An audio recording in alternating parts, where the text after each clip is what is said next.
which is not expected to get a Senate vote. If Senate Democrats want to vote to tie the hands of Israeli soldiers as they defend their country against vicious terrorists, I welcome such a debate. Senate Minority Leader Mitch McConnell, as some Democrats push for conditions on aid to Israel, while others want the House to take up the president's larger package.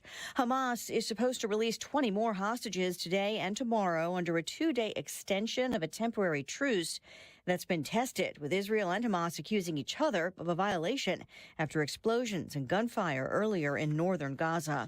A former attorney already in prison for murdering his wife and son in South Carolina is being sentenced again for multiple financial crimes against clients. Before prosecutor Creighton Waters began going through each financial crime, Alec Murdaugh's attorney Dick Harpootlian told the judge that some of the attorneys for the victims are trying to profit off the case.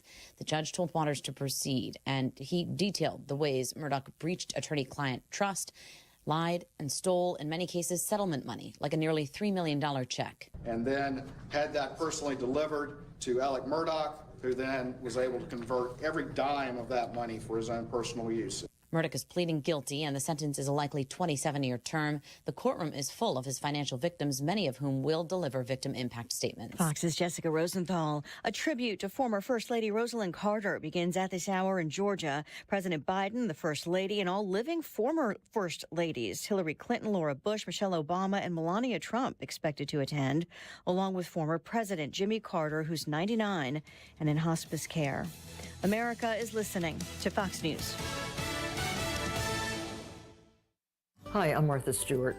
Every year, more than 4 million pets enter shelters here in the United States. My friends at American Humane have been helping animals since 1877. The goal is to ensure that pets have a safe shelter, especially during natural disasters. Adopting a shelter pet allows shelters to help more animals awaiting care. Please consider adopting today and take some time to learn more about American Humane's other work at americanhumane.org.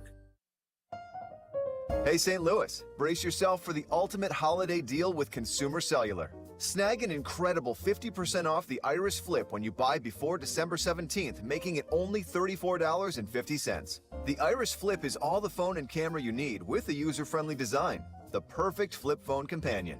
Plus, you'll get nationwide coverage and always free activation. Don't miss out. Head to one of our 4 retail locations in your area and seize this deal this holiday season. Air Comfort Service, heating, cooling, and insulation. Weather. Chief Meteorologist Dave Murray. Tons of sunshine out there as we go through our Tuesday afternoon, but it is quite cold for this time of year. 40 for the high. Tonight clear and cold, though not as cold. 30 for the overnight low. Wednesday sunshine, cold start, but noticeably warmer Wednesday afternoon. 55, and all about a cold rain.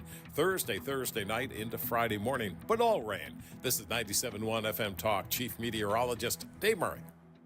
How would you like to come home to a bartender who will fix you any cocktail you want? I'll have an old-fashioned. I'll have a margarita. Now you can with the Bartesian Home Cocktail Maker. Bartesian is a sleek machine the size of a coffee maker that makes premium cocktails at the touch of a button. Choose from over 50 different cocktails, from classics to the most exotic premium cocktails served in the best bars today. You'll always get freshly mixed, perfectly balanced cocktails with the Bartesian Cocktail Maker. And now, get Bartesian's best holiday deal ever when you go to bartesian.com/sips. Entertaining?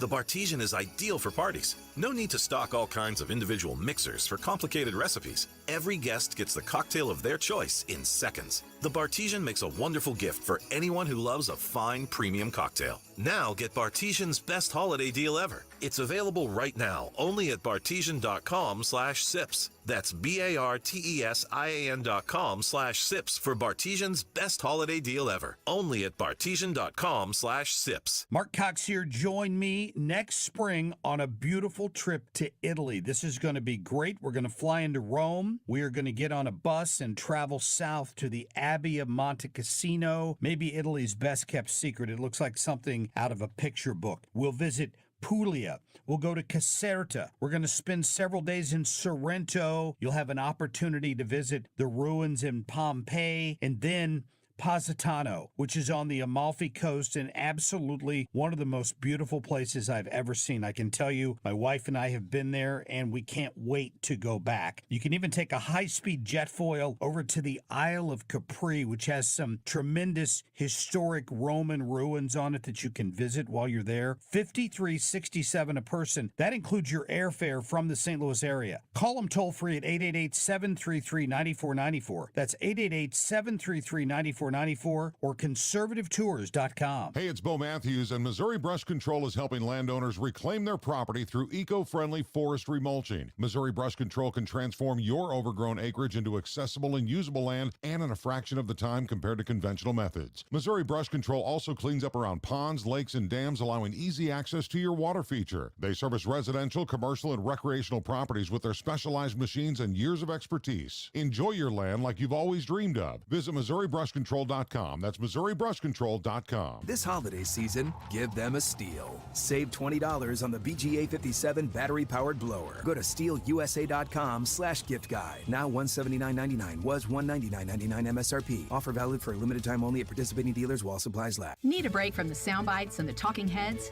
Do you want information you can actually use? Information that'll change your life for the better? Then listen to the Del Walmsley Radio Show. Listen to the Del Walmsley Radio Show this Saturday afternoon from 1 to 2 p.m. on 97.1 FM Talk. This hour of the Annie Frey Show is brought to you by Ruler Foods. Low prices, no coupons. Ruler Foods. That is exactly what I needed to hear. Thank God someone here knows what they're talking about. That's us. That's right. Gotta love this American ride. All right, you need to take the time and get the full picture. Come on, turn the radio on. It's Saturday and I won't be long. Don't get me wrong. I love the ladies. I mean, they rev my engine, but they don't belong in the newsroom. It is Anchor Man, not Anchor Lady. What do you want from me? I'm not America's sweetheart. Goodness sake, kid. Keep your voice down. Your father's listening to the radio. I'm not America's sweetheart. This is the Annie Frey Show. Oh, boy. I'm Ryan Recker, filling in for Annie Frey, and it's a pleasure to be here with you boys today. How are you? Hello, Ryan. Good to see you again. Doing well. How about you? Yeah, as you say, the Manny Frey Show, when a guy fills in for Annie Frey, is that what you call it? The That Manny is what we Frey? call it. Yeah, that's what we call it when she's gone and it's all dudes, just like it is today. Well, Leah's here, but she's not in studio right now. That's true. So when she comes in, it instantly becomes the Annie Frey Show again, and then when she leaves the studio, it automatically returns to the Manny Frey Show. Yeah, she asked to come in at the beginning of the show, and we said, no, sorry, we want to say Manny Frey Show because we think it's so funny at the beginning of the show. Okay, the dad joke. That works out well. I'm looking forward to working with you guys today. And I noticed there's a news story that is covered here in Detroit, where I'm based out of. And they're also doing the exact same story in St. Louis. And that story is, hey, it's Cyber Monday. Let's go check out the Amazon warehouse. And it seems like every market that has an Amazon warehouse is doing the exact same story. Their PR department must have put out some sort of letter that said, hey, do you want to see what it's like behind the scenes of Amazon? What we'll do is we'll ask our employees not to pee in bottles for a day in front of you. We'll actually let them use the restroom. And then you can come in and see what all the robots are doing in the zipping and the zapping and the zooping around. And all I can think of in the back of my head was, you understand, like 6 people died here a couple of years ago during that tornado that came through. You got a long way before I think you get goodwill back with the community. Just inviting the press for one day is not going to do it. I have seen what you're talking about, and I didn't realize it until you just said that the reason I'm probably seeing more Amazon behind-the-scenes videos is because they want us to see what they're doing to prepare for the shopping season. I saw one that, and I was enthralled by. I got to admit, I watched the whole thing. It was just a girl for, I think, 60 seconds, just taping up boxes. She was throwing stuff in boxes and taping them up, and the efficiency with which she was doing it was rather impressive. And so I watched the whole 60 seconds. So you were just glued to that footage, that stock footage of someone taping a box. Yeah, it changed my life in ways that I will not acknowledge. Because So, I don't like know what they are. when people say I'd rather watch paint dry You say, I would rather watch a lady tape a box. Yeah. And that would be truthful. You would actually rather watch that. Yeah, I'll watch it again, actually, at the end of this segment.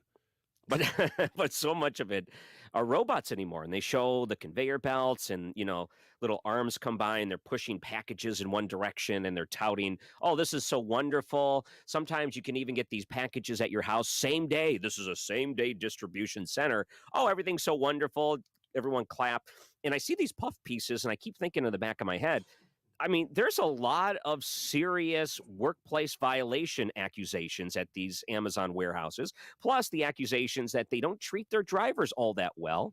And again, asking them to do things like not take bathroom breaks while they're driving because they can't account the time in or have a place to actually use the restroom, and the things they have to do to get around that are actually pretty gross considering they're handling your packages.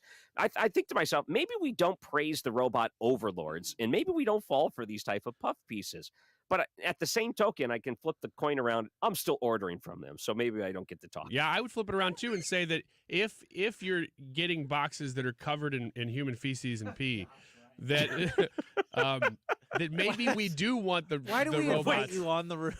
Maybe we do want the robots driving because they don't have to do that. That's what you said, is that they have to poop in boxes and pee in bottles. No, not the number 2. It's only the number 1. Now, if you've ever had like an oil leak in your garage and you have to put the cardboard underneath it to see if it's actually leaking, and you get those little droplets on the boxes, that's what I look for on the Amazon boxes, to see if there's little, is there something on there that shouldn't be on there? But so you're looking for little drops of oil like it's robots peeing? Yes, exactly. Okay. Robots that are leaking and having a hard time keeping it in. But I just think maybe we don't praise the robot overlords just yet. But at the same time, everyone's using them and they're getting such a nice marketplace. And I'll tell you what, their customer service is A++. You ever had to deal with Amazon customer service? Yes, I have. And I do appreciate that you can go to a Kohl's and take things back. That's very convenient. And I will say that, like, whenever you do, I always do a free membership of Prime once a year, and then I binge everything that I want to watch in that month, and then I unsubscribe. They don't make their unsubscriptions that hard, and that's one of the things that a lot of websites do, and make it really hard to find how to unsubscribe from whatever the service I've been is. trying to unsubscribe from Chicago Tribune emails for like 2 years now, and they keep sending them to me. You're not allowed. You must like this news. So I just think that in general, there's going to be so many people using Amazon right now, and you're going to see them hitting the roads. You're going to see Amazon delivery trucks everywhere you go. It's quite amazing, honestly, that there's not more songs about Amazon out there at Christmas time. There's so many different people that capitalize on Christmas music this time of year, knowing that stations are going to flip, and they only have a certain amount of songs to pick from, and they always play the same songs. I'm surprised there's not a country artist out there that hasn't done, like, you remember the country guy that did the date night at Applebee's song or whatever? It's fancy like Applebee's. There's got to be an Amazon version of that someone should be cooking up right about now. I'm betting that if you searched Amazon song, we'd find a few if you wanted to do the whole day. Be careful with that. You might end up with a Bo Burnham song. And yeah, I tried. Did you guys shop on Black Friday at all this year? I think so. I don't know. Yeah, we did. I didn't go out, but I did some online, and I was surprised because I thought, oh, there's all these. I got a short story to tell about that at some point, but I got a little scammed. You got scammed? I'll share the story later. Shocked. I'll share the story later. But I couldn't find as many websites. It's been a couple years since I tried to shop on Black Friday or Cyber Monday for that matter. And I realized that some of the websites I had used in the past have been bought up by bigger websites. Like Jet.com was one that I used in the past. And now if you go to Jet.com, it just takes you to Walmart. So I assume that they got bought. And there was one other one like that that I think maybe Amazon had purchased. I don't remember what it was, that now that site just goes to Amazon. So it was harder for me to look for deals that I was used to in the past, because it was harder to find other websites. So that's actually my complaint about Amazon, is that they're becoming so big and they do everything. I mean, they're starting to do prescriptions and every area they can get their hands into. They won't have a monopoly, but they'll have a large market share in everything, to where it's going to be hard to find competitors for them. When it comes time to get my prostate exam, honey, I got to go to Amazon for that too. Yeah, go to the warehouse. Get the hands all over that. The warehouse, the robots. They're very gentle, from what I understand. No, did you see the people getting scammed online? I think it was going to Target stores and they noticed the Black Friday sale sheets of paper. If they kind of slid them out of the frame, they noticed the price was exactly the same as what it normally was, except they made it appear as if it was a Black Friday sale. Have you seen those videos? No, I did not see that. I have. But Brad is famous for living life through movies and memes. And so I'm going to share a meme, and I'm going to assume that Brad has seen this. It's one of the 300 gladiators from the 300 saying, hold, and the price was $500. And then he says, hold, $500 again. And then it says, buy now. And the price was Black Friday, $500. Yeah. Or above it, it makes it look like it's actually $800, but they scratch out. Yeah. Oh, boy, when you see a scratched out higher number, boy, do you want to pull out your credit card. Speaking of the overlords of all the robots, there was a story that a lot of people have been covering, but the National Transportation Safety Board is actually saying that, hey, in cars, we already got the GPS logged in. Tesla already can control your car remotely. More of these car companies are going to that direction. What if we just put in these limiters into the vehicles that forced you to do the speed limit? Because we know people are speeding and going crazy. Now, I got to say, I've been to a lot of different cities. There is no worse city to drive in than St. Louis when it comes to crazy drivers. I will bet the mortgage on that. I don't care what any national poll says. St. Louis has the worst drivers when it comes to people going absolutely bananas on the freeways. So do you think maybe they have something to that? Do you think maybe we should lean into the robot overlords and let them control the speed of our car for safety's sake? I got to say that when it comes to anything AI, as long as there's an actual robot doing it, I don't like the idea that all of this exists in the cloud and it is smart technology. I want a real physical short circuit type robot in the room with me taking the order, not just on the kiosk. I want a robot to walk up to my table and say, "Can I take your order?" You want Johnny Five in there. Yes. As long as there's a physical presence to the robot, I'm fine with it. So it's a robot driver, not just smart cars. Was it Meatballs that Joan Rivers was a robot, I think? Spaceballs. Spaceballs, not Meatballs. Spaceballs, yeah. Maybe we get the Joan Rivers Spaceballs robot delivering. That would be pretty cool. And I'm fine with that. And by the way, you stumbled into very much Annie Frey show territory. Spaceballs is one of the most quoted movies, maybe the most quoted movie on the show. We're Spaceballs, the radio show. Yeah. Yeah. Well, like in Star Wars, they have the little robot co-pilots. So would you want like a little actual, almost like a child's toy sitting on your dashboard, communicating with you, telling you you're going too fast, I'm going to slow you down? Would that ease things into the robot overlords a little bit easier? No, only if I could talk him out of it. Yeah, shut up, robot. And you hit it. R2, override that. Yeah, kind of like how Harrison Ford would talk to, inanimate objects or whatever during the Star Wars. Keep in mind, I don't really know Star Wars all that well, but I think that's what happens. I don't know Star Wars that well either, but I know that Harrison Ford personally does talk to inanimate objects a lot. All the time. Yeah. Bushes, they just trees. Incorporated it into the script. Squirrels. Yeah. Got part of it too. Well, the National Transportation Safety Board thinks this is a good idea, and part of the reason is the tracking version of it. Now, this is the part I think really starts to be questionable, because then they can track repeat offenders, meaning, wow, we've caught you a couple of different times going and hot dogging on the freeways, so now you're a target. So this is almost used as a way for not only the car companies, but if this is done through like the National Transportation Safety Board, now it's kind of like the government is literally watching your driving habits to determine if you need to be punished or not.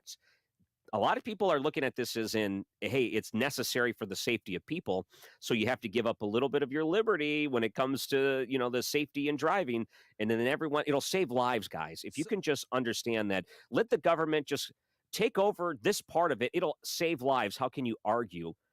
That's where we start to get into dangerous territory, because that's the type of government rhetoric that you should automatically hit the big red button and put a stop to. Well, Thomas Massey had offered, because this was included in some sort of bill that was up, and he had offered up an amendment that Rep. Thomas Massey from Kentucky, he had offered up an amendment that would eliminate this this requirement, but all new vehicles, I think manufactured after 2026, are required to have this kill switch installed in it.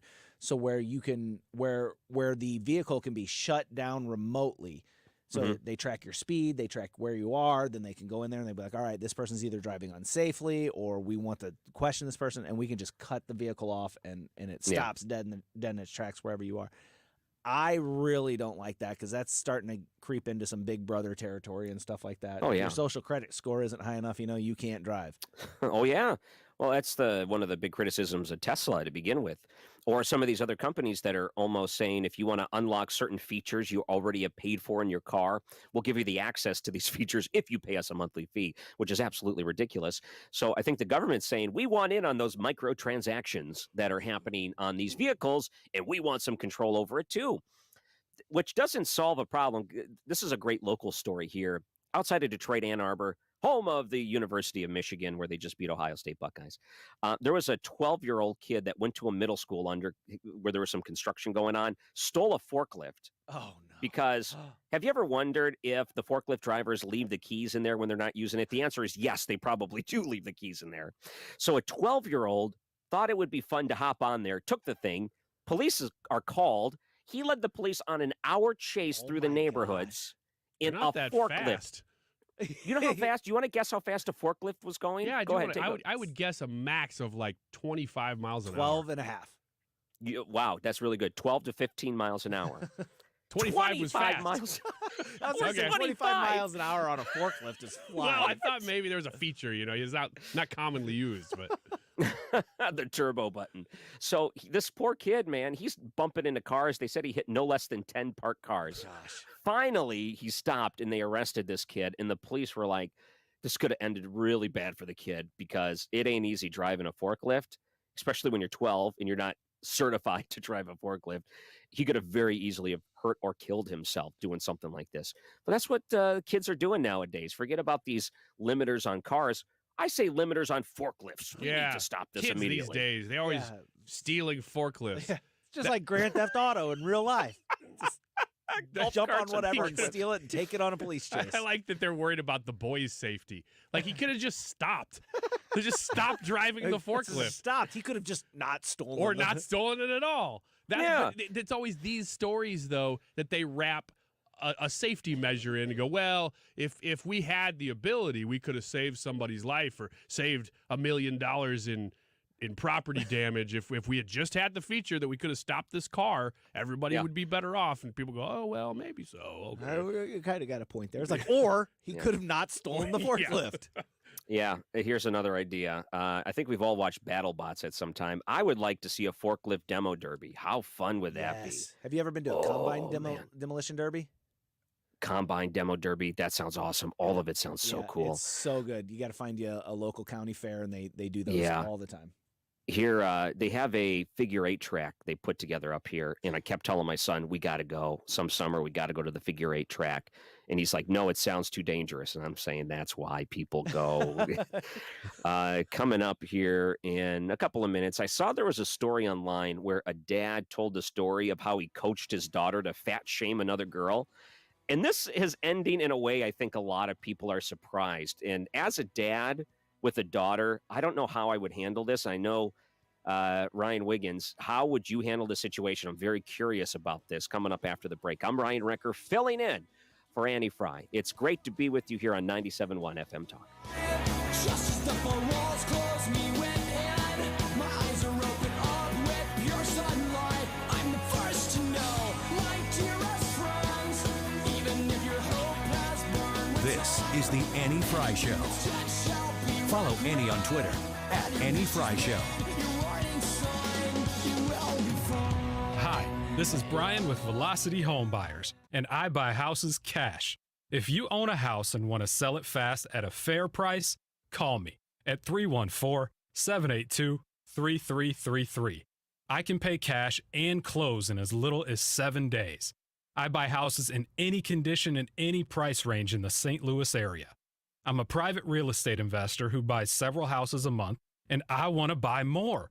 I buy inherited houses, divorce houses, behind in payment houses. I even buy my tenant won't pay me the rent houses.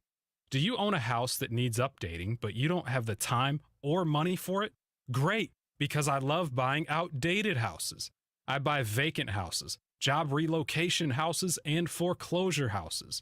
If you own a house and want to sell it fast, call me at 314-782-3333. That's 314-782-3333. This is the time of year when everyone is thinking of the perfect gift for the holidays. Mark Cox here. You know, something everyone will love, something that's easy to buy. We have that for you. It's called Sound Story. It's a professionally produced hour-long conversation with you, with one of your loved ones, who's interviewed by your choice of one of our professional interviewers, which includes me.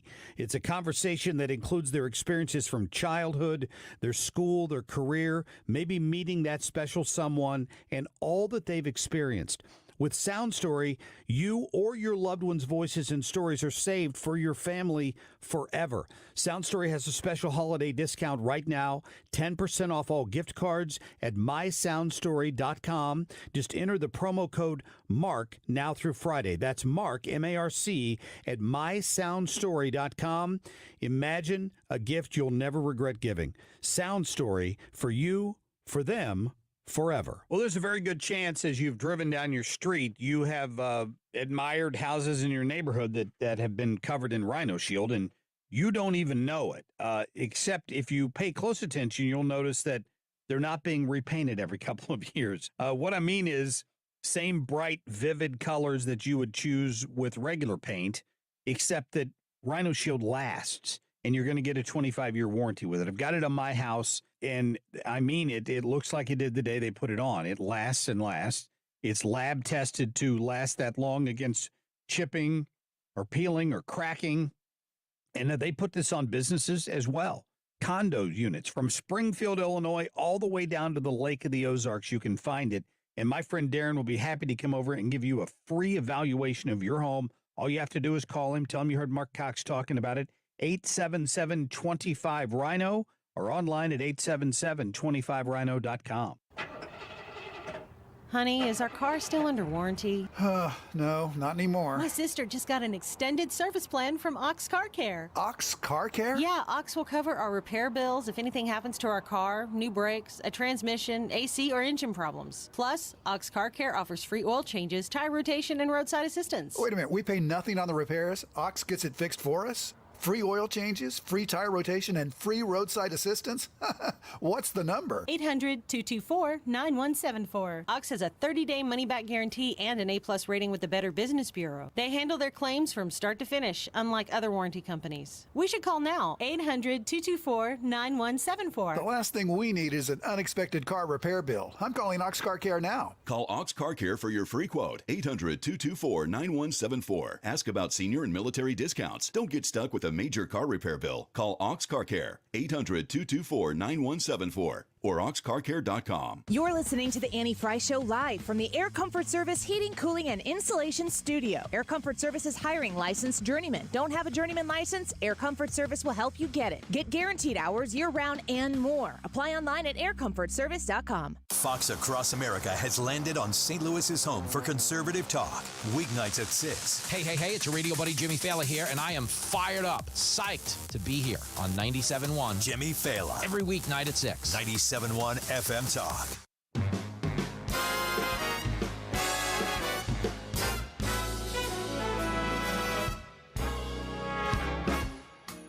This is the Annie Frey Show. Find the podcast, on-demand audio, and more at 971talk.com/Annie. Are you listening in the lane? Snow listening. So what is the YouTube poll this time around? Well, it's involving this story that we're getting conflicting reports as of this morning, whether they had actually come to an agreement or not, that Hunter Biden would be testifying about everything concerning his laptop and all of the dark money and whatever. He would be testifying either behind closed doors or not at all. So we're waiting to see whether that agreement has actually come to pass.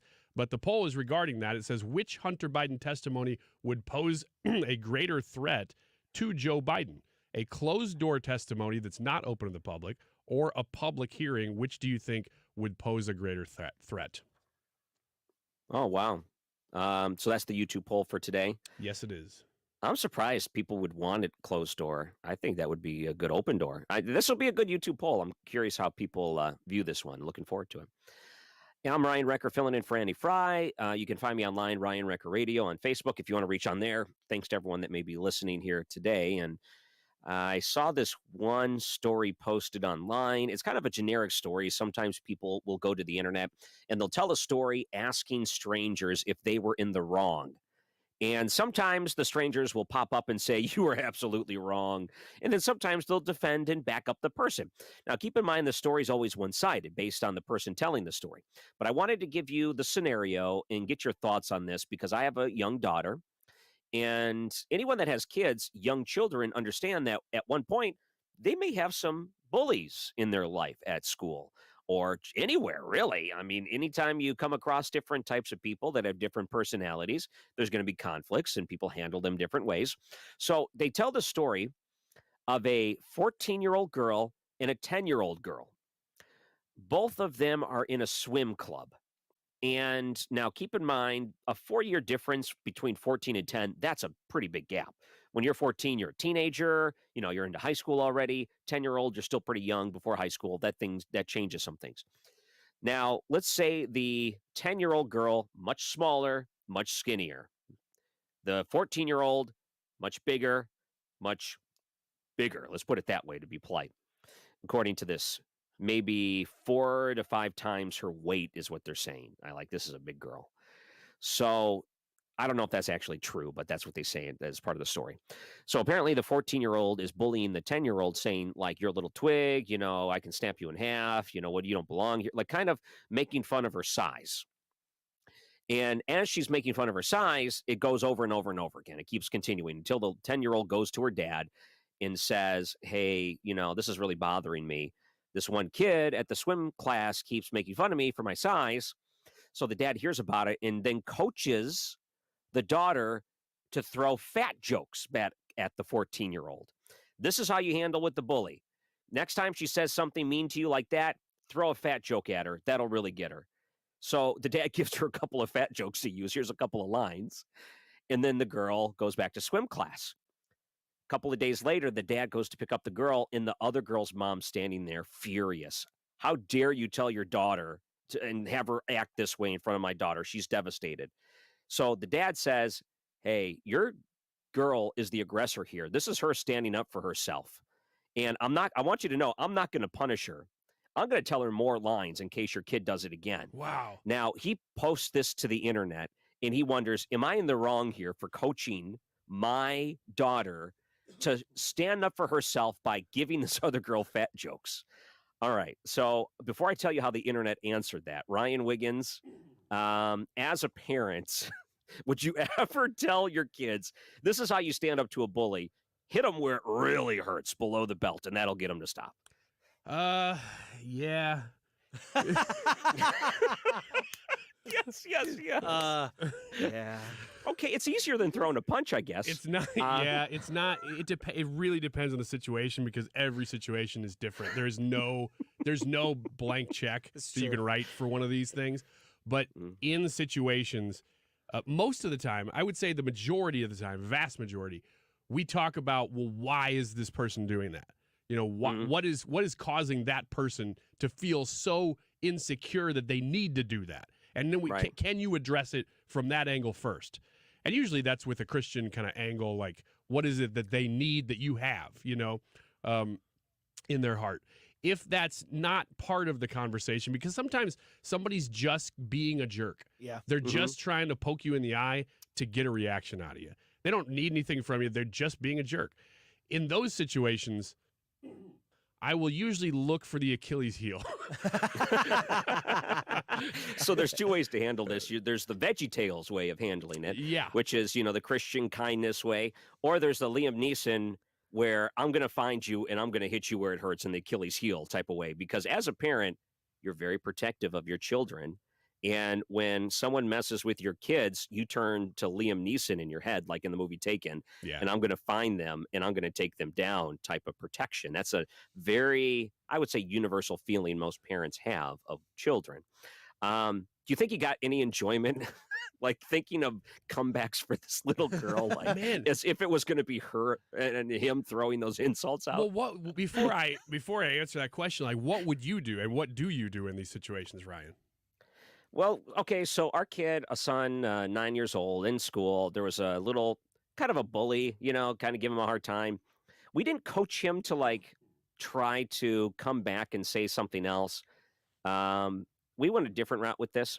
So my wife is also a recess monitor at the school. All she did was say like, hey, what's the deal with this kid? Is it just, is our kid just, getting targeted, or is this kid just like this all the time?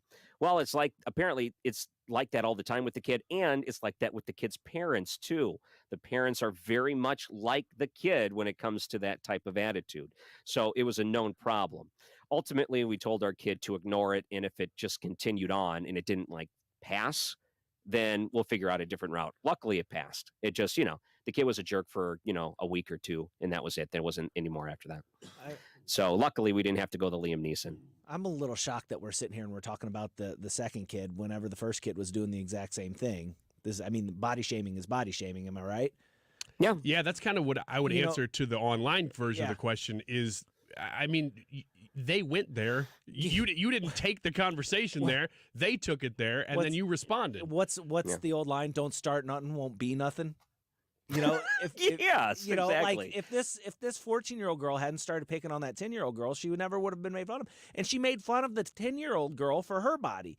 And I know with like little girls especially, that is something that is very, very sensitive, I think is a good way of putting it. Girls are very conscientious about their bodies. And that could be devastating for a girl. So, one, I get where the mom's coming from. It's like, don't make fun of my daughter. And Ryan, to your point, that's probably where the initial insults came from. Was that older girl's insecurities? Sure. Yeah, talking about that little girl, and she saw the 10-year-old girl, and she's like, "Well, she's so skinny, but she's insecure about it. But she's also small, and I can bully her." Mm-hmm. Easy target. Yeah. Do you want to know what the joke was? Yeah. You kind of want to know now, don't you? So the 14-year-old girl was saying something along the lines of, you're so tiny, I can flick you out of the way with my finger. So the girl responded, if I wanted to move you out of the way, I'd need a crane because you're so fat. Oh, my gosh. So she didn't stop at crane. Like she just went because you're so fat. Yeah, okay. Just to make it clear. And that made apparently the girl cry. So that's when she told her mom. I mean, deal with the bull. You're gonna get the horns at some point. That's the thing about these things is that there's so often that the person, especially parents, they come at this and go, "Well, how could you do this? Have you watched your kid? They're the aggressor. Like you're not the victim here." Is this some? And I don't have kids, so I might be completely naive in saying this. Isn't this sort of a situation, because it's not physical bullying, it's verbal bullying. Mm-hmm. Isn't this kind of a situation where as a parent, you kind of step back, each side, monitor the situation, but kind of take the hands off and let the kids sort it out? Oh, you know what? It'd be so much easier if it was boys that age. Here's what happens with girls. They will throw these insults, and then they'll hate each other secretly for the rest of their lives, finding ways to ruin their life any way they can, let it be online or in person or with other social groups. Guys are a lot different. Guys have a problem, they fist fight, and then they're friends after. It seems like they get it out of their system, and then they don't hate each other anymore, and then they just move on. And you know what? It's very similar. Apparently, I've talked to prison guards. In jail, if there's inmates, it's just exactly the same thing. You get a couple of inmates that fight, they get it out of their system, it's over, and it's over.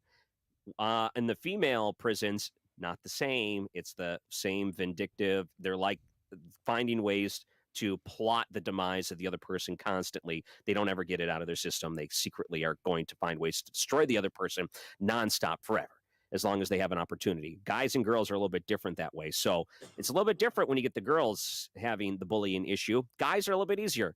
They get it out of their system, I think, easier. When I was in high school, and maybe this was just the 90s, and maybe it was just Collinsville, and maybe it was just me, but I would always challenge the bully to a dance-off, and the bully would not really know what to do with that, and I'd usually win.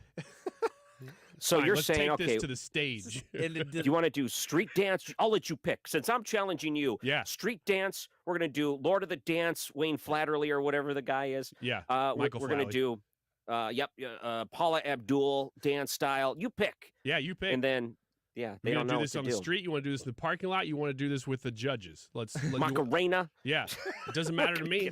Doesn't matter to me. I can handle you on any front. And they would always back down because they didn't know what to do. Yeah. That seemed like a pretty good defense mechanism. Yeah, it was. It really was me going on the offense is what it was.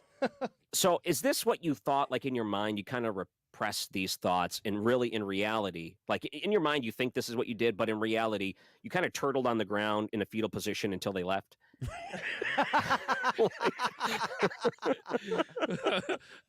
Well, here's what I did. I laid down and shelled up and protected my guts and my face first. Shell up. And then I muttered under my breath, I could beat you on a dance-off. And, eventually they stopped pounding me and they went away. And, I'm here to this day. So Eventually they got tired of punching me. Yeah. They figured they couldn't beat me in a dance-off, so they just beat the tar out of me. Yep. All right. So here's the reaction of parents, if you're curious. So they posted these comments online. Here's how it played out. Most people agreed with the dad. They said, they tell you to kill them with kindness, turn the other cheek. They said that don't work in most cases. So they said, essentially, what you did was probably fine. She said that...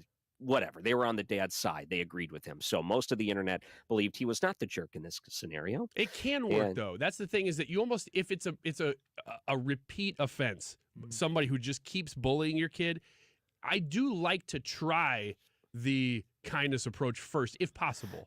And if it doesn't work, then okay, then you just want to fight. Okay, then you got to win a fight. Yeah, you've got to exhaust all diplomatic actions before you go to the nuclear. Exactly. Yeah. Much like politics. You know what also seems to work is if you just agree with them, like you kind of become part of like, oh, yeah, that's a joke. But then you acknowledge that's a pretty lame joke. But yeah, I guess that's a little funny or whatever. Yeah. So, yeah, I guess I am a little small. Okay, I guess I'm a little skinny or whatever. Okay. Is that the best you got or whatever? And then for the most part, that seems to diffuse things too sometimes. I don't know. Maybe this is why a lot of parents start putting like punching bags and things. They got to start teaching their kid at a young age how to defend themselves, because in today's world, I don't know if they're still teaching kids how to defend themselves. It's hey, you become the punching bag instead. And I don't know if a lot of parents like that. Yeah. In this case, just throw a fat joke at the girl, and that may work. It probably works now, would in every circumstance. Would this be a different scenario if he had a son and not a daughter? And yeah, it would be completely different. I think if these were boys, this would be completely different. And maybe even like once the fat joke came back at the other boy, like if that was me and I was like razzing somebody or picking on somebody, and then they came back with a really good comeback like that one's like, I'd need a crane to move you out of my way, I would probably start laughing, and then we would be best buds after that. Yeah, exactly. That's how it works. Because that's just how we talk to one another.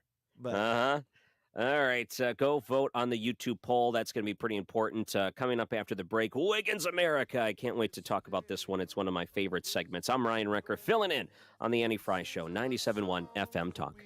Go along, walking in a winter wonderland.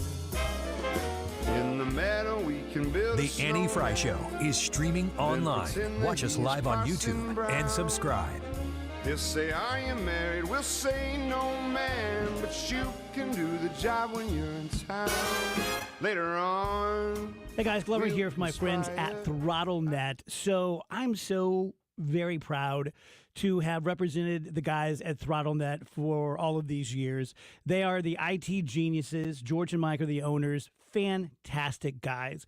They can do all of your IT. They can do a portion of your IT. They have the best Apple support team. Their response time is under 2 minutes. Think about that, under 2 minutes. Something goes sideways with your IT, and they are solving your problem. And they're solving your problem within 2 minutes. Now, let's talk about cybersecurity. Most companies in St. Louis don't have cyber liability insurance. You get hit, you're on the hook, you're probably out of business. With ThrottleNet, if we represent you, we protect you. The first $500,000 that someone hits you for, which isn't going to happen, but if it does, we pay it. $500,000, that's what you're covered for with ThrottleNet. Go to throttlenet.com/DGS for all the information. When you're approaching retirement, there are a lot of questions to answer. Do you have enough money to fund your income for life? How should you claim Social Security? And what's your plan for health care and long-term care? Hi, I'm Eric Robert, Director of Investments with the ClearPath Wealth Management Group at Stifel and host of On the Money Saturday mornings at 11 on 97.1 FM Talk. Don't leave your retirement to chance. It's crucial to understand and address relevant risks before you retire. Our team can help you get organized, guide you through critical retirement decisions, and create an investment portfolio designed around your needs. To schedule your free retirement plan consultation, go to clearpathinvesting.com. That's clearpathinvesting.com. Or call us at 636-695-2650. That's clearpathinvesting.com or 636-695-2650. Stifel Nicholas and Company Incorporated, member SIPC and NYSE. If you're looking to gift an experience that lasts a lifetime, now is the time to check out Rosetta Stone. During their Cyber Week deal of a lifetime, you can get over 60% off. It's their best price of the year, guaranteed. Rosetta Stone provides fun and engaging language learning for everyone on your list. From your grandparents who want to keep their brains sharp, to your sister who loves to travel. Every unlimited subscription includes lifetime access to immersive lessons and learning tools for 25 different languages. Plus, every subscription now comes with access to live lessons, where expert tutors teach you fun new words related to local holidays, cultural traditions, food and drink, and more. Rosetta Stone's award-winning app has helped millions of people around the world learn to speak new languages with confidence. Visit rosettastone.com/radio today to score over 60% off and give a gift that won't end up in the back of a closet. Don't wait. Get over 60% off now at rosettastone.com/radio. Tony La Russa here.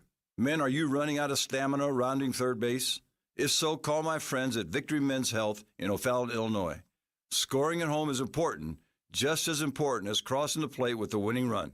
VictoryMen'sHealth.com. If you're starting to plan that holiday party, get on the schedule now for Grill Master Tony. You know, his holiday party schedule is starting to fill up.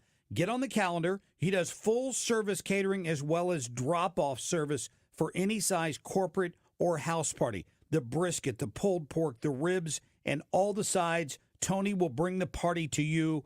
You're going to appreciate what he does and the delicious food. Your friends are going to love it.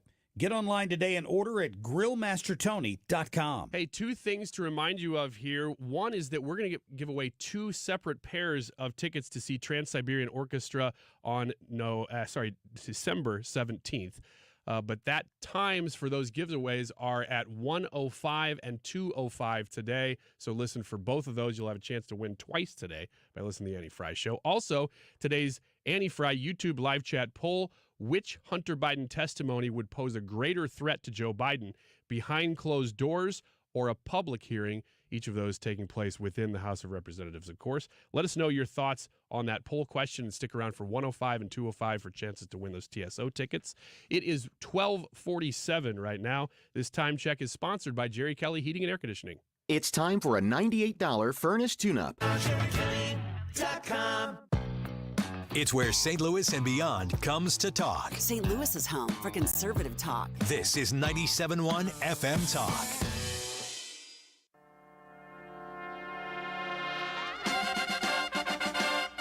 What goes up must come down.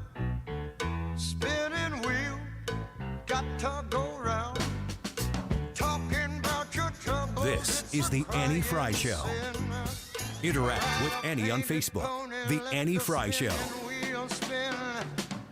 You got no money, you got no home. Welcome back to the Annie Frey Show. I'm Ryan Recker filling in. This is one of my favorite segments, Wiggins! Wiggins! Oh! Wiggins!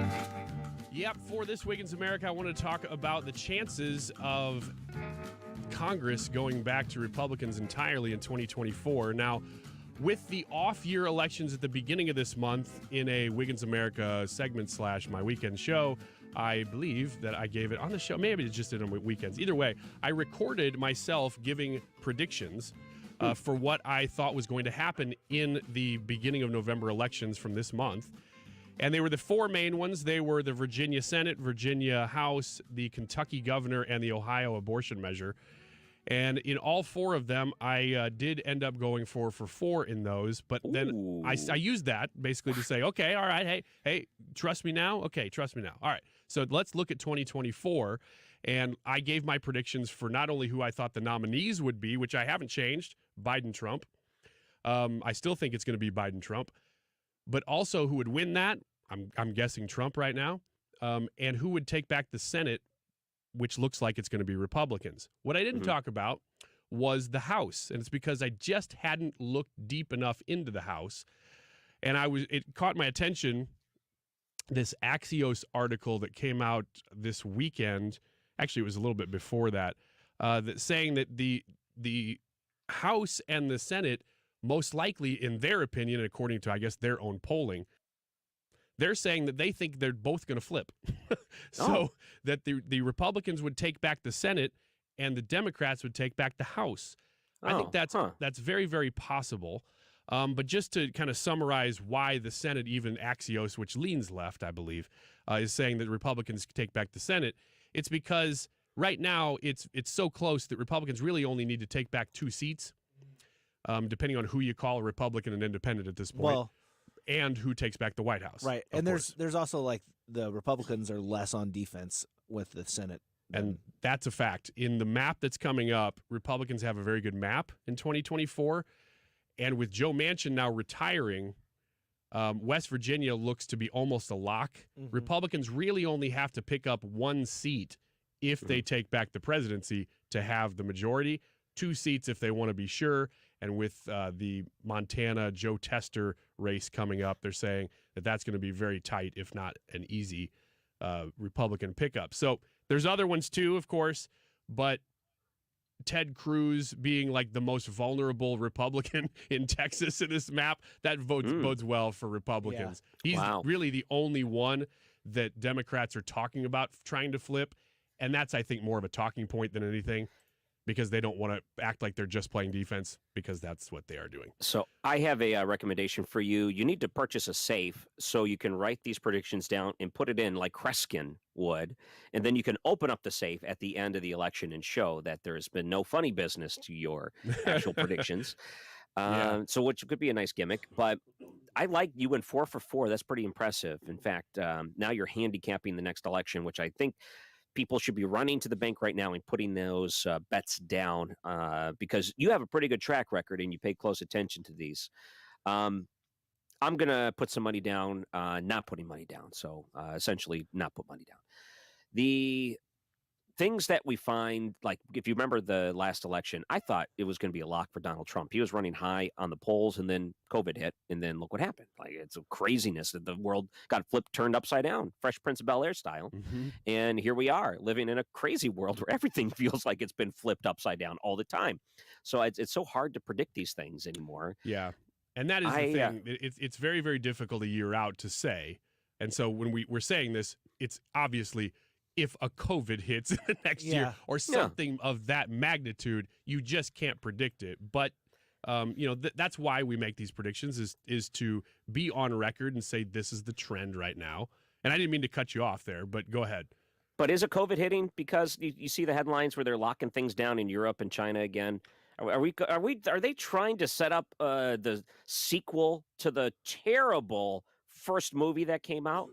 I don't know. I do see what you're talking about in China and them saying that this pneumonia has been going on since May and they've been not talking about it and that it's pretty serious and they show lines out the door waiting to get into hospitals and stuff. I just don't know because you don't know what's coming out. You never know what is actually happening in China. You just don't. Outside of Shanghai, where they do allow foreigners in, they really don't allow foreigners into the rest of the country. And so you're trusting what they're telling you. And so why are they saying this now? Why is this leaking out now? Is it because they just can't get a handle on it, or they have an angle that they're trying to share this with you? Is it really that bad, or are they trying to make sure that you know that they could do something again? Like you're just trying to scare you, going into the next election. Here in Michigan, there's a pretty big Senate seat that's up. I don't know. It's so hard living here anymore. It just seems like there's so many Democrats that control everything in Michigan that you have a seat that was well established in Debbie Stabenow, and she's retiring. Right. But then you get some other big names that throw themselves into the race. But It would be weird for the Republicans to have the Senate again. It would be nice if they were able to control. But then again, if you go back to early on in Trump's presidency, they had a lot of control, and it still seems like there's a lot of interference and problems. Inter-party fighting, we continue to see that, which kind of counteracts even having somewhat of a House control, where you get just a couple of people that don't want to play games, and all of a sudden, here we are fighting more and more and more. So even if you have a majority anymore, it doesn't even feel like a majority if it's a slim one. It's just going to be slim majorities. I don't think that we're going to see a whole lot of big swings like we have in the past. Let me get to just a little bit of this data I was going to share here about the House. So there are 5 redistricting cases right now going on that may involve the Supreme Court, or they may kick them down. There's a lot of court cases going on. Wisconsin is one of them, and Alabama and Louisiana are the others. Now, some of these have already somewhat been decided, Alabama in particular, that they're trying to make sure that Republicans don't kind of carve out majority black districts. And ultimately, these things, Republican Democrats have no concern over the racial impact. It's all political. Carve out or carve up? Carve up. Because there are majority black areas, of course, of each of these states, especially in Alabama and Louisiana, where they've already talked about this, and where Republicans have tried to carve them up and make majority Republican districts out of them and underrepresent them, and that's illegal. You can't do that. And so the Supreme Court has stepped in and said you can't do that, but ultimately Democrats and Republicans are not looking at this really as a racial case. They're talking about it politically and just how's it going to benefit their parties. These two cases and the Wisconsin ones could and probably will hurt Republicans going into 2024. However, what's not being talked about at all is that New York's was heavily Democrat, and theirs is being considered to be the same in reverse, that they are underrepresenting other racial groups in New York. And then in North Carolina, they actually flipped the Supreme Court of North Carolina to Republican now, and they had all these gerrymander questions going up, and they've pretty much said no, they're all moot. And so North Carolina is actually going to gain Republican seats. So whatever happens in the rest of these, it's probably going to be moot because of North Carolina. So there's your update. Real quick before we go to break, this is a very easy way to tell media bias when you read reportings on any court cases. If they say conservative justices but never say liberal justices or liberal judges, always this conservative judge did this, but never, no such thing as a left-leaning judge, huh? That's a real easy way to point out media bias. I'm Ryan Recker, filling in for Andy Frey. Don't go anywhere. 97.1 FM Talk. This is a special alert to all Americans who own a vehicle with less than 200,000 miles with an auto warranty about to expire or with no warranty coverage at all. Due to a decline in the economy, CarShield is announcing a low-cost month-to-month vehicle protection plan that is now available to the public to save any driver out-of-pocket expenses on future auto repairs. Call now to find out how you can pay almost nothing for covered auto repairs. Yes, you heard that correctly. Pay almost nothing for covered auto repairs. An open phone line has been established for all drivers to call for a free quick quote. Call 800-652-5241 now. Drivers who are covered will not have to pay for covered repairs again. This protection plan is at an all-time low. Additionally, drivers who activate this vehicle protection today will also receive free roadside assistance, free towing, and car rental options at no additional cost. Call us for your free quick quote today. 800-652-5241. That's 800-652-5241. What do you have to lose? Call 800-652-5241. Again, 800-652-5241. Mark Cox here. I've got an idea. Let's all go to Italy next spring. I'm going to the Amalfi Coast next spring with my friends of conservativetours.com, and you can go along as well. We'll cover Rome, the Amalfi Coast, Puglia, the Isle of Capri, the Abbey of Monte Cassino. It may be one of Italy's best kept secrets. I've been to the Amalfi Coast before. It is without a doubt one of the most beautiful places I've ever seen. While you're there, you can take a high-speed jet foil over to the Isle of Capri, which is a site that everyone needs to see. Positano is absolutely beautiful. Sorrento is just gorgeous. You'll get to visit the ruins of Pompeii as one of your side trips if you go on this trip. It's $53.67 a person. That includes your airfare from St. Louis. Call them toll-free at 888-733-9494. It's 888-733-9494 or conservativetours.com. You want to retire soon, but everyone keeps telling you to wait until you're 65. After all, that's the age that you qualify for Medicare and you're close to full retirement age. I'm Marvin Mitchell, president of Compass Retirement Solutions. In my new book, Retire Early, the 9 critical decisions when retiring before 65, I discuss proper planning to help make early retirement possible. When to take Social Security, what to do with your 401k, health care, how to maximize retirement income, and much more. Get a complimentary copy of Retire Early by calling 1-800-743-8510. That's 1-800-743-8510. Can you retire early? Call 1-800-743-8510 for your copy of Retire Early, the 9 critical decisions when retiring before 65. Investments and services offered through Compass Retirement Group, a registered investment advisory in Missouri and Illinois. Compass Retirement Solutions is not affiliated with the U.S. government or any governmental agency. KFTK FM Florissant. From the Under Law Injury Lawyers, GetJim.com studio, 97.1 FM Talk. Always live on the free Odyssey app. 12 more hostages on their way to Israel. I'm Lisa Brady, Fox News. Just getting word of 10 Israelis and 2 foreign nationals freed on the first day of a 2-day extension of the temporary truce in Gaza. The latest release happening despite ceasefire violations earlier today. Both Israel and Hamas blame each other for, in their view, violating the terms of that temporary ceasefire. The IDF says there were 3 explosions in northern Gaza today that injured several IDF soldiers, none of them seriously. But there was concerns that this would impact today's prisoner hostage exchange, which it does not appear that it has. Fox's Nate Foy in northern Israel. In addition to the explosions, reports of gunfires exchanged earlier. But again, the Red Cross has 12 more now former hostages, with another release still planned for tomorrow, and negotiations ongoing for more possible extensions. A tribute underway in Georgia to former First Lady Rosalynn Carter. My mother was the glue that held our family together through the ups and downs and thicks and thins of our family's politics. Son Chip sharing many memories from childhood and beyond. She told me that her adventures had led her to more than 120 countries. She had been fly fishing all over the world. She had met kings and queens, presidents. But he says the people she enjoyed being with the most were those living in abject poverty, as she spent a lifetime on humanitarian causes, especially a champion for better mental health care. President Biden, former President Clinton, and all 5 living former First Ladies are there, along with former President Jimmy Carter in a wheelchair. He's 99 and has been in hospice care since February.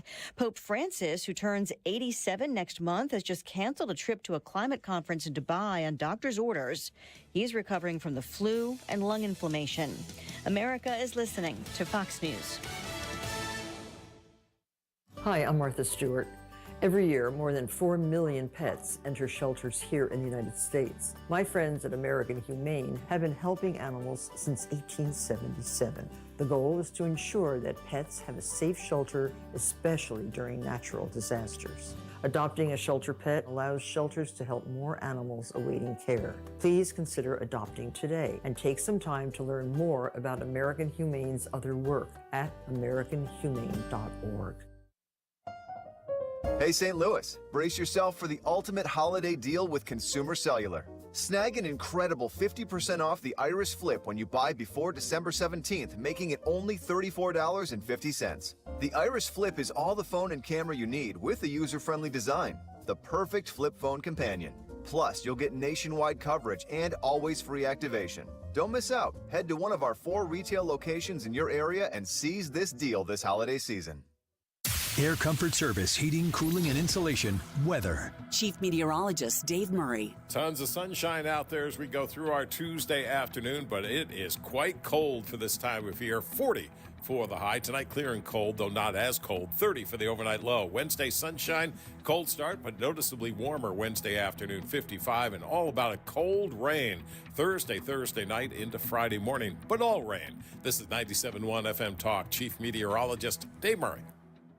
Hey, it's Annie. We're at Ruler Foods in St. Charles, December 13th, noon to 3, in support of the Ruler Foods Holiday Food Drive. Come see us. The Ruler Foods Holiday Food Drive benefits the Southeast Missouri Food Bank and the St. Louis Area Food Bank on 97.1 FM Talk. Now is the time to call if you want to win Trans-Siberian Orchestra tickets for the December 17th show. You'll get a pair of tickets if you are the 10th caller at 314-241-9797. Here's the phone number one more time. You can be the 10th caller and be the winner.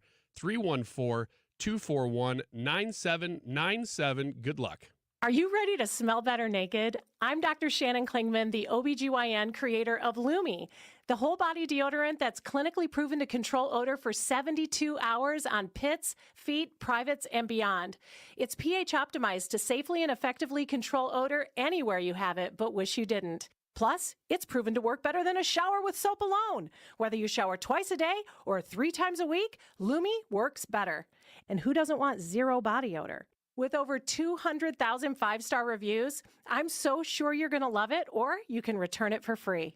There's a special offer for listeners. Use code 800 and get an extra $5 off a Lumi starter pack that comes with a solid stick, cream tube, free product of your choice, and ships free with code 800. LumeDeodorant.com, code 800 for an extra $5 off a Lumi starter pack. Love it or return it for free. That's LumeDeodorant.com, code 800. Okay, so you filed your taxes this year, but you know you have past IRS issues. And now the IRS letters are coming. Hi, this is Lance Drury with the Lance Drury Law Firm. Don't ignore those IRS letters. They're important and give you rights and deadlines to defend yourself. Waiting could cause you to lose those rights. Call the Lance Drury Law Firm now and let us help you get ahead of the IRS and defend your rights while you still have time. The Lance Drury Law Firm is located here in St. Louis, so take the first step and hire a tax resolution attorney. We've made it super easy to schedule your free consultation in person, or you can do a phone call and save travel time.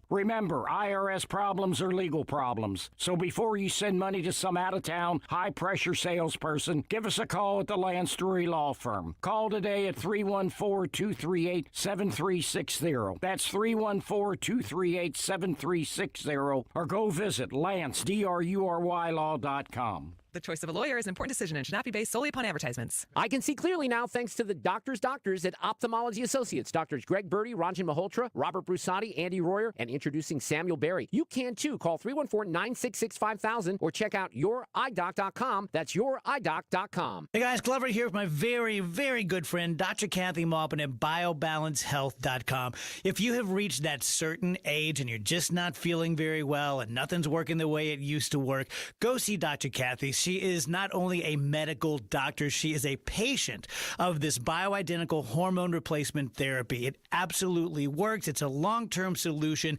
She is an artist when it comes to helping you with your hormones. BioBalanceHealth.com for Dr. Kathy Maupin. Join Mosby Building Arts every Saturday from 12 to 1 p.m. on 97.1 FM. Rich Orris and guests give insider tips about renovations, design, construction, exteriors, and more. Tune in to Right at Home with Rich on Saturdays or catch the podcast online. This hour of the Annie Frey Show is brought to you by Ruler Foods. Low prices, no coupons. Ruler Foods. That is exactly what I needed to hear. Thank God someone here knows what they're talking about. That's us. That's right. Gotta love this American ride. All right, you need to take the time and get the full picture.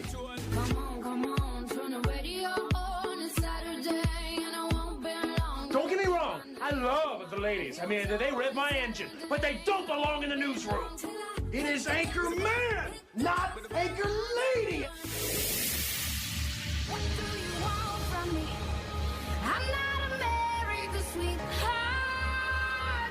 Goodness sake, kid. Keep your voice down. Your father's listening to the radio. I'm not America's sweetheart.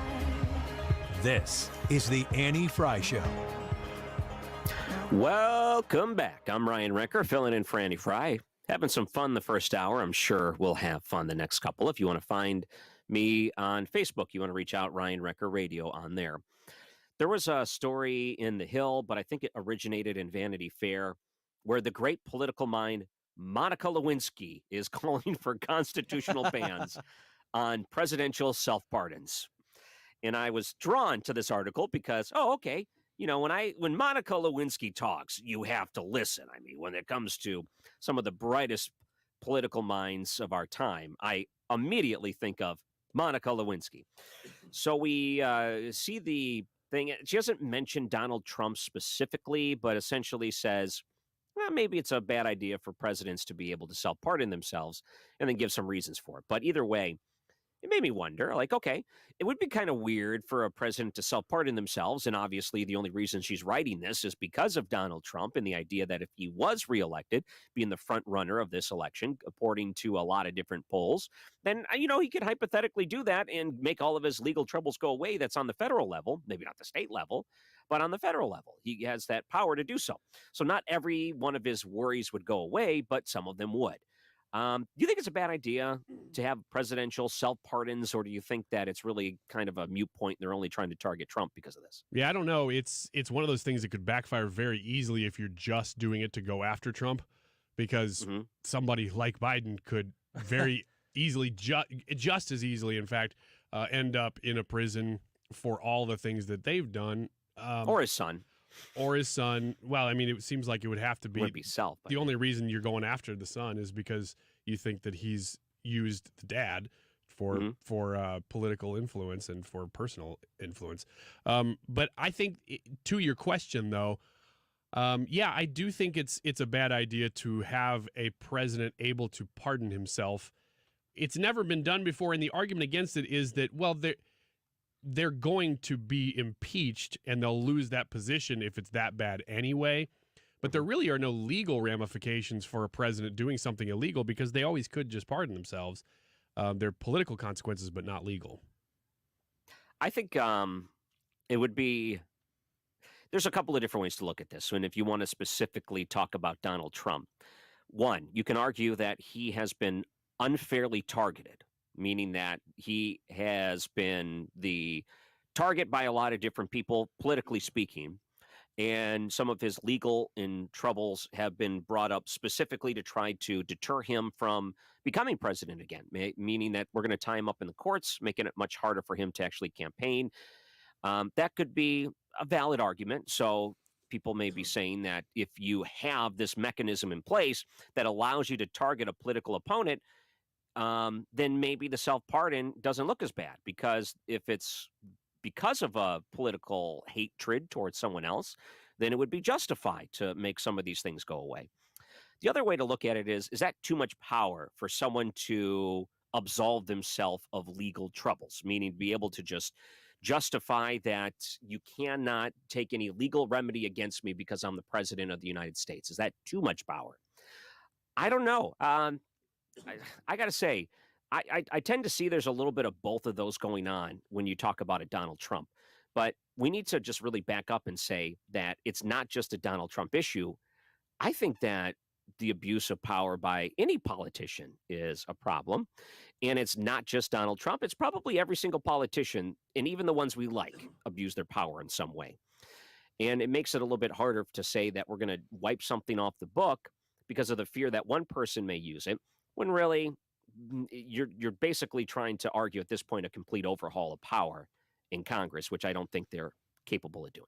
It's hard to say, because ultimately when somebody goes after a president, whether they're sitting president or a candidate, it's because of politics. So it's almost as if the legal part doesn't matter. They don't really care about that person going to jail unless going to jail affects the political parties. It's kind of like it's almost an afterthought whether they could pardon themselves, because by the time it got there, the political damage was really the goal. And then did it succeed? Well, then that's all that matters. Yep.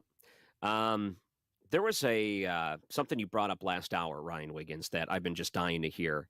How did you fall for a scam? You said you were Black Friday shopping, and I've been thinking about this the past hour. When is he going to bring it up? How did you fall for a Black Friday scam?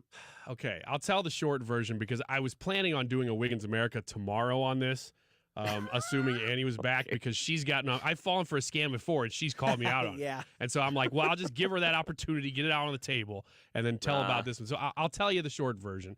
Is that somebody made a fake website that looked exactly like a real one, and a really well-known one. It wasn't Target, but let's say it was Target.com. You go there, you see what it looks like. It's going to look like Target. They're going to have the red symbol everywhere. Bullseye, They're red everywhere, yeah.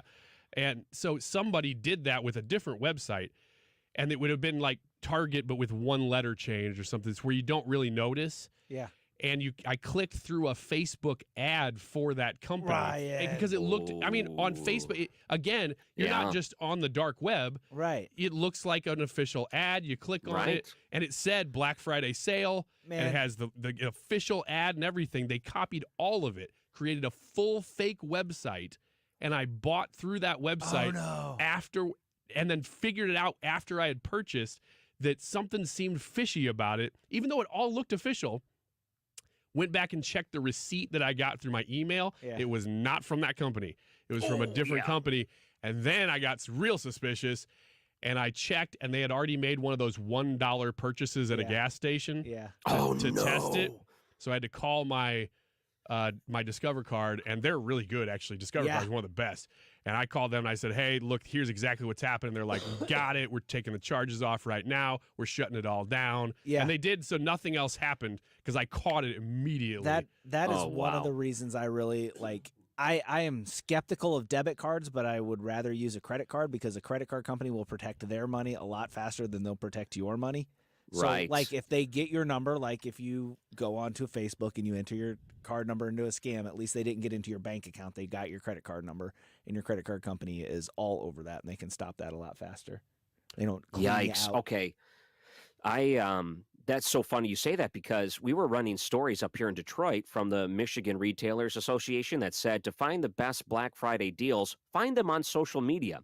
You would think that the Facebooks or whatever the world would be able to filter out these scams, these ads that direct you to something that looks official but really isn't, but they don't catch them all the time. And it I could think very they have easily, less you get your guard people down. working on Thanksgiving than they normally would. I mean, just by nature of it being a holiday, you probably have less people monitoring that stuff than you normally would. And so it's easier to get those things by because most of that, there's not a person actually looking at it. They just post an ad, and it's an algorithm looks at it to see if it's a real link or whatever. And this was, I mean, it was all a real in the sense that it existed was real, but it was all a fabrication. And the amount of detail that these people went into. If you bought a certain number of items and got your price over $40, you got a free item. And it was like a little piece of luggage or something, a little bag. And so I'm like, oh, I got over the thing. And then I'm going to select my free item. And I'd select a certain color. And they say, oh, we're out of that color, but you can try this color. Like the detail they had to go into to make this scam was amazing. And they continue to send me receipts saying that they're going to send it to me. And I'm like, there's no way that this was real. And I canceled the payment anyway, so they would have to know that. And so I'm guessing that they're still fishing to get me to click on things. That's the only thing I can picture. But it's still, I think it still exists. So I'm like, man, maybe I should report this, but I don't even know who to report it to. I'll just say it on the radio and somebody can hear it. That's the thing. You can go back and see the ads that were shown to you on Facebook and report those if you really wanted to. They have a link or an actual... They itemize the different ads that you've encountered. So there's a possibility you can go back and report it, maybe save someone else the trouble. I did do I know, that. Ryan Wiggins, you're not 80 years old, but you could save the next 80-year-old from falling for the same I know, and I scam did that you fell for. I did report it on Facebook because I still had the ad up after I had purchased everything, but I don't know how to report a scam like to the authorities. Facebook will probably deal with it. All right, so what'd you buy? Allegedly, what were you going to buy? I was going to buy a mini fridge and a little hand vacuum. And it was basically just a bunch of sales stuff that I'm like, well, I could use that, click. I could use that, click. It wasn't anything that I was looking for in particular. It was just a bunch of household kind of stuff that I thought would be nice, especially for the prices they were offering. I'm like, yeah, I could use that for 90% off. Sure, Black Friday, 90%. 90% off, and it didn't, like, occur to you that maybe this was... Well, I assumed, Friday. I assumed exactly like when we were talking about in the last segment that it was, normally it's $1,500 and today it's 90% off. So it's like barely below what you would actually pay. Yeah, but even at that, like when you look at those Black Friday sales, they're like 40 to 30% off or something like that. Well, 90. Yeah, it was a crazy deal, but there was no reason to not trust the website because it looked that official. You'd have to read the URL very, very deep, like look at it specifically to say, oh, that's not exactly right. Right. Yeah. Can I tell you something I did over the weekend that really made me feel like a dad? I've done a lot of dad things. You first, and then I'll tell you one too. I definitely feel like my back hurts. There's a lot of things that make me feel like I'm old, and I've really made it. Now, I do pretty much all my home repairs. I do my car repairs. There's a lot of things I do that you would look at and say that's a dad thing to do. But I did something this weekend that really made me feel super dad. So we get a lot of power outages where I live. And to counteract that, a lot of people buy generators. So we purchased an generator, 5,000 watt. It's like 6,500 or 6,200 peak watt outage. So it could cover a lot inside the house. We got the electrician out. We put the junction box in. And the electrician says, okay, now next what you have to do is go room by room. Calculate how much electricity you use in each room so you know you're not overloading the generator. Sometimes you just don't turn the breakers on, so you just don't power that thing. Like, for example, I don't need the garbage disposal for a day. Okay, we're not allowed to put on the AC. We're not allowed to use certain things that are like the oven. We have an electric oven. It takes too much energy up. So calculate it. Make sure you're not overloading the generator. So that night, I went to the kitchen table, and it was like a 1970s dad calculating their taxes. I had all kinds of data and paper around me, and I'm calculating room by room how much electricity we use, getting angry because we have the lights on in those rooms when no one's in it, getting angry based on things we have plugged in that's just drawing electricity and doing nothing. And then all of a sudden I thought, this is like official dad business here, going around yelling at the kids for leaving lights on, thinking that if we were in this scenario and they left these on, we might be overloading the generator. So then I had to have the talk with the kids. What are you doing with this light on? Why is this going? You're not even in this room. Why is this? And then I realized that was one of the most official dad moments I've ever had. Yeah, that is pretty amazing. I mean, I'm not going to defend you. That is a dad move. It's like and in that fact, commercial. That almost is like a traditional dad move. I don't know that I've ever actually yelled at my kids for leaving the lights on. I tell them to turn them off, but I don't go around after them anymore. Have you been yelled at for leaving the lights on? Oh, I have. Oh, yeah. Oh, man. absolutely. My dad's like, what do you got these lights on for? It's like, I'm building Legos. Flip. Yeah. Well, the other classic one was, what are you leaving the door open? You're going to cool the whole neighborhood? Yeah. Where do you live? That's in right. a barn? Yeah. Yeah. You live in a barn. Yeah. Have you done that one yet, Record, where you yelled at your kids for leaving the door open? You're heating the whole neighborhood? Too much. It's so cold up here right now. We had our first snow over the weekend, and we're about to walk out the front door. We walk to school, and, my kid's got putting on his boots, putting on the winter jacket, and he's got the front door open. I'm like, what are you doing? Got the front door open. Try to heat the neighborhood. Yeah, I pulled that line on him. I hope you did. That's 20, 30 years ago. I don't hear it as much anymore. Were you aware of it when you were saying it too? Like as you're saying, you're like, I'm becoming my father. Well, it's out of necessity at this point. I'm trying not to blow this new generator I just spent all this money on. Right. Like, even though we're not running the generator and it's not hooked up right now, but if we did, we need to be prepared. Like, I need to put this in the back of their minds that they have a super luxury item here. When everyone else's power's off, we're going to at least be able to live pretty much normal because of this thing. Don't you ruin a good thing. We better fix it. I'm not right gonna now. lie. I'm a little jealous. I'm a little jealous of that generator. Me too. That's one of those things I've wanted to put on my home as well. Oh, the first day we use it, it'll be worth it. The cost will all be justified. Ryan's first sitting day. around waiting for the power to go out in the neighborhood. He's like, come on, guys, it's a storm. Yeah. Oh. Yeah. My face when the power goes out. It's game time. Yeah. Know exactly what to do. You got to feel like the first time this happens, you are going to feel like you should just wear a robe and a crown and walk around the house being like, what did I tell you? What did I tell you? I'm going to wear the robe. I'll have a coffee mug, and I'll open up the front window with all our lights on, and I'm going to put my foot up on that windowsill. Nope, the blinds of the window. You'll heat I was going to say, you'll heat the Just whole the neighborhood. blinds. And then I'll put my foot up on the windowsill with my little fluffy slipper, and I'm just going to sip my coffee looking at all the other neighbors with their dark houses. That's and an alpha let them dad look move at right me, there. king of the neighborhood. Yeah. Hopefully it happens during Christmas and you still light up all your lights and everything. Show them all. The houses Yeah. are dark, but yours is lit up. It's going to look like Home Alone. Kevin McAllister or whatever. There's going to be people dancing. There's going to be, Jingle Bell Rock playing in the background. We're going to look like we're having a party. And all the other neighbors are sad because they don't have electricity. It's my fantasy. Well, not really. Dorks. But... That's what they get. All right, when we come back, they came out with the new word of the year. Let's discuss the word of the year coming up after the break. And was life better without the internet? There was a study that answers that question, but I think we all know the answer to that. I'm Ryan Recker, filling in for Annie Frey. Don't go anywhere. You're listening to 97.1 FM Talk. There was one in L.A. He had his head screwed on straight. Till I found out he was married. This is the Annie Frey Show. Find the podcast, on-demand audio, and more at 971talk.com/Annie. It's finally got me thinking I should try Jesus. See what all the fuss is about. Attention business owners. This is John Souza, CEO of ERTC.com. The Employee Retention Tax Credit Program provides up to $26,000 per W-2 employee. If you're confused about the ERTC program, stop right now. Don't fall for false promises. The bottom line, there is no such thing as guaranteed eligibility. Being innovative with taxes can lead to an audit. All ERTC companies are not the same. The easiest way to know if a company is non-compliant is to ask one simple question. Is the CPA working on my file a W-2 employee of your company? If not, stop right now. Contact ERTC.com. IRS compliance is not an option. At ERTC.com, everything is done in-house by expert CPAs, and there's no cost to get started. Get your free refund information now. 800-200-4230. 800-200-4230.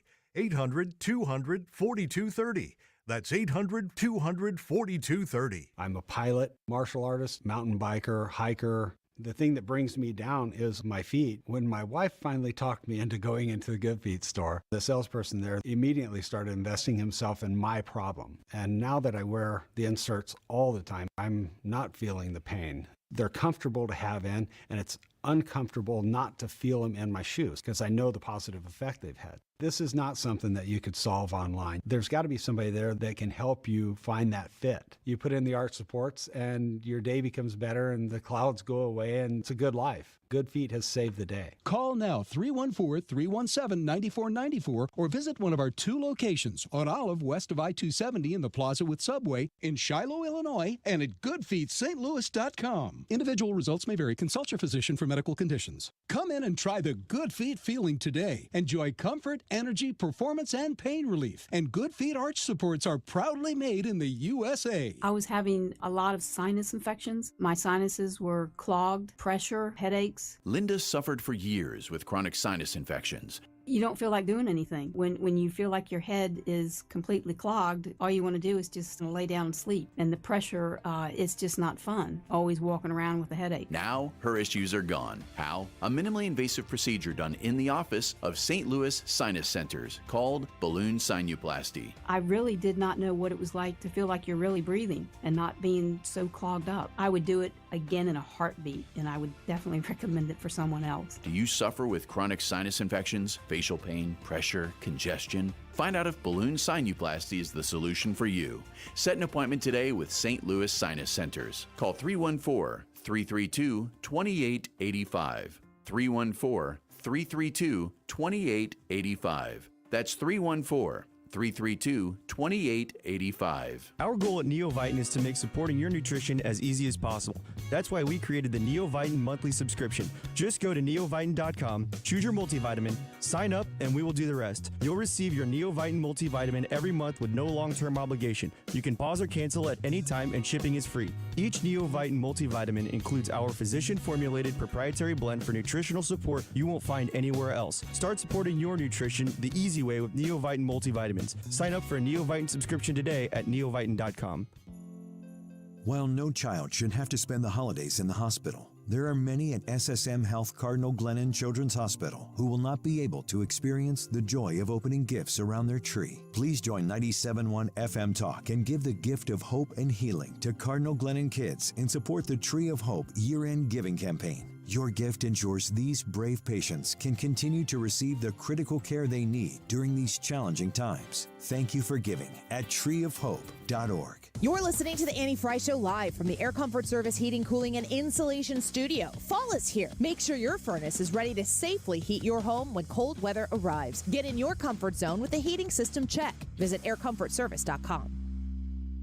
St. Louis's home for conservative talk. The Mark Reardon Show. Tuesday afternoon, J. Peter Zane from Real Clear Politics, Dave Strom from HotAir.com, and we'll visit with Cusimano about the Sonny Gray signing. Weekdays from 3 to 6 on 97.1 FM Talk.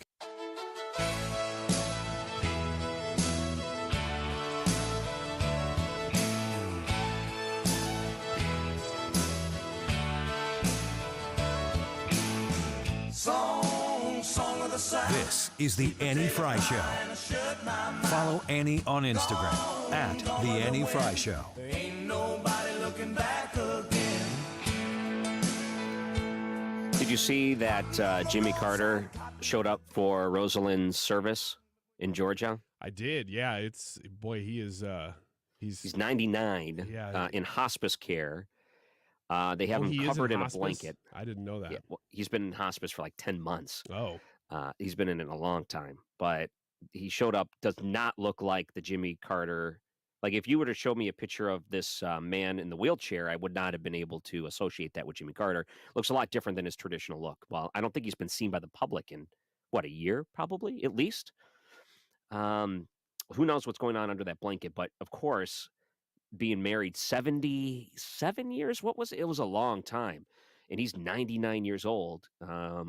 If you think about yourself, you wouldn't want to miss that. I mean, your wife's funeral. So I'm sure there was anything they could have done to make that happen. They did it. And considering that he doesn't have long on this world himself, I'm guessing that there wasn't anything that was going to stop them from going, Yeah.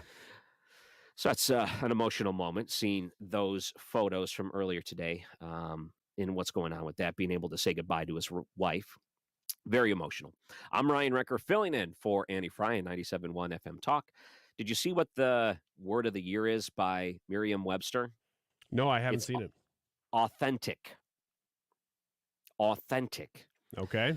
I feel like we've gone through some pretty bad ones. Like, remember when the word of the year was twerking and things like that? They always picked like something that was in pop culture that the kids were using, and they're like, oh yeah, everyone's twerking now, so I guess that's the word of the year. This is authentic, and the reason they picked it is because they say, when you want to authenticate yourself online, something that's made from, a real person, not artificial intelligence. When there's some sort of identity issue, it's authentic. Authentic, that is the actual word of the year. Say it's legit, authentic. You know what? My problem with this is not that I thought that the word of the year was supposed to be a new word, because that's what I assumed. It was supposed to be something that it wasn't around in a previous generation, and now it is, and now that's why it's the word of the year, because it's newer. I'm fine with authentic. The problem is people, Merriam-Webster, you two, if you guys are listening, it is only November. You can't give me the word of the year in November when there's still a whole month left. There's 1/12 of the year that you have not analyzed yet. You can't give me the word of the year unless you're doing November through November, if that's what they're doing. I'll give them that. We'll see. No, it's because they take the end of the year off. They're slackers. But you want to hear one of the follow-up words, as in one of the runner-ups? Sure. Riz. R-I-Z. Oh, man, I think of Brad right in front of me every time I hear that word. So I got that Riz. Wait, you know what that means? That's the first I've heard of it. Yeah. It's kind of like, it's short for charisma. But you use it for chatting up a lady. Oh, do you? Is that the context? He's rizzing her up. Oh.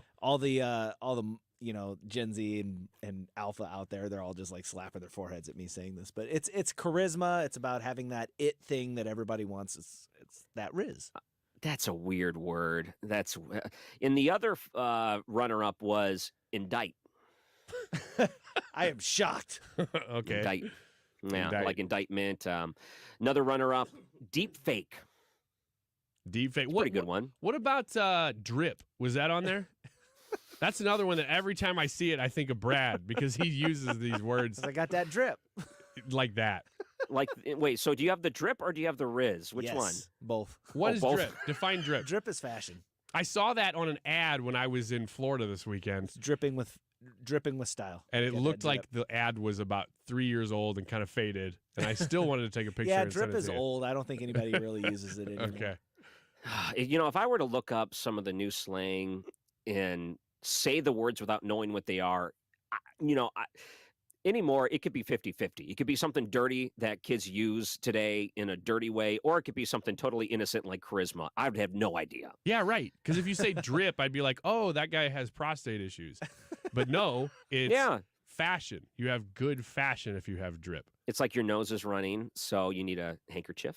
Mhm. Or like Riz, when someone says they got Riz, I'm thinking like, is that their buddy's name? Is that like an 80s, like, oh, it's just Riz. Yeah. Don't worry about him. Just like Kirk Cameron's friend on that show, his name was Boner.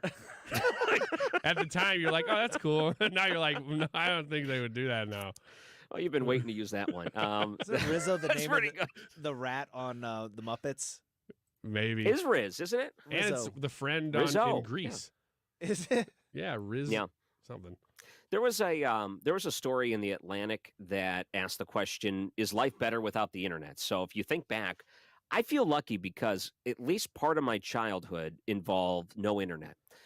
And the internet later came around. When I first got into school, our computer lab had Apple IIs. I remember those. Yeah. When I left school, we still had Apple IIs. Our school was a poor Catholic school. So they was couldn't mine. afford new computers. So we had the Apple IIs from the 80s all the way up until the late 90s. They were still using the Apple IIs. And all the kids fought over which floppy disk they could get, including Oregon Trail or Carmen Sandiego. Those were the only two good ones. The rest were learning, like, here's how to type. And they were all terrible games. So when I got to high school, they actually had a computer lab with more modern computers, maybe 3 years old at that point, but that was still pretty modern. And the internet, I don't think I got the actual internet in my house until I was in high school. And what a game changer that was, to be able to go to different websites, connect with different people.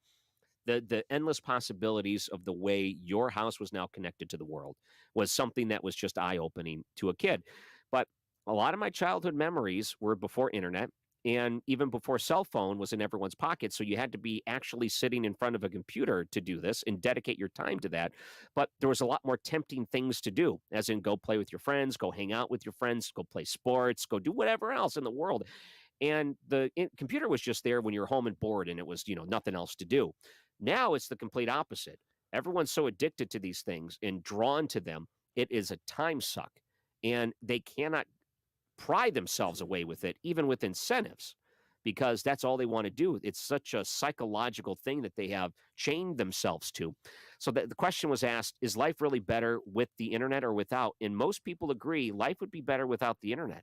And I would say this may be the only study I agree with in most parts that you see online. I might push back against that a little bit, though, because I think that, like, whenever we think about the internet, I mean, we're really focused in on the social media. A lot of what you described there is social media. But whenever you think about the information sharing that goes on and the ability, I mean, think about this. Like, because of the internet, you're able to make a phone call when you get a flat tire. Because of the internet, your doctor is able to consult other doctors across the country whenever you're having an issue. He has the vast knowledge of the rest of the medical world at his fingertips because he can research whatever symptoms that you have. So these weird diseases that are like 1 in 400 million or whatever, they can find the answers to those. There's somebody else's out there. You're able to tap into the collective knowledge of the human race. And I think that's a huge thing that I don't think we even realize how much of an impact the internet has on our lives. Ooh. You know what? There is a lot of good, and we forget the good because of the bad. Yeah. I mean, that's with anything. You read one bad review of a restaurant, and you go, well, that must be the way that restaurant is, even though there's 40 people who just went there today who had fine experiences. Who didn't type anything. Yeah. But that's very interesting that you say that. I'm hitting on kind of a bigger issue here, but I talked with my friend Roy about this weekend. We don't use maps anymore. Nope. And you don't remember how to get anywhere because of it. You rely fully on the navigation system to tell you how to get somewhere. So somebody goes, well, how'd you get here? Which way did you take? You go, I don't even know. Turn left when it told you to turn left. Wow. Yeah, but isn't that speaking to basically the bigger issue, because we're talking about kids not having the attention spans they used to and all this stuff with the internet, that really it's that they don't need to store things in their short-term memory anymore. That's a big problem. That you don't need you don't need to remember a lot of information because it's all there all the time. Do you have your childhood phone number still memorized? Some of them. Yeah. Some of them. Yeah, not all of them. Well, okay, so that is the argument essentially that we are learning how to find the information, but we're not learning the information. Yes. Yeah. So when you talk about the GPS thing, there's people like me that just don't like to turn the GPS feature on my phone because I think that's a privacy issue. I don't want websites or apps to be able to know my coordinates. That's stupid to me that's even required in some circles, that you'd have to be able to give that information up voluntarily. So I say I'll just figure it out, and it drives my wife nuts because if we're going to a new place, I'll look it up where it's on the map and I'll get an idea where it's at, and I'll say, okay, I think I know where we're going, and then I'll just do it. And she hates that because, we miss the place 4 times out of 10 and we'll drive by and I'll have to turn around or whatever, and it drives her nuts. But that's me trying to learn where something is if I don't know where it's already at. As for the greater problem with the internet, so let's say there is some sort of catastrophic event that wipes out the internet or the electric grid. How much would you actually be able to function as an adult or a human without access to it? And I think for some people they would be able to, and a lot of people they would be absolutely debilitated. They wouldn't be able to do anything. Yeah. That's where I think you have to start realizing that maybe it's doing more harm than good, or maybe we're not using the tool the way we should. I mean, your brain's a muscle, and if you're using it to store information in a certain way, like we did before we had the internet, the generation that is basically us and up, have lived life as adults without the internet. Mm-hmm. I think we would probably be better off because we still would have that capability. We're not using that muscle as much as we should, but we would still have the capability, whereas people who below us never even developed that. It's problem solving and stuff like that might be an issue. So, I mean, the original question was, would society be better without it? I don't know that it would, though. Still, I still think that overall it has been a plus for society, even though, you get the bad things that come along with it. The social media is all of that is the attention span thing to me is a big one. Well, and the other side of that is too, it's the internet is almost like an amplification device. It amplifies the human, experience, and it amplifies everything, the good and the deep, dark secrets that nobody wants to talk about that we have as humans. And it just gets pasted everywhere for everybody to see. Yeah. All right. When we come back, I want to discuss this YouTube poll that's going on. There's still time to vote in it, and it has to do with Hunter Biden in testifying. Some new news is out that he is willing to do so. Should it be public? Should it be private? That's the big question. Let's discuss that coming up in the next segment. I'm Ryan Recker, filling in for Andy Frey on 97.1 FM Talk.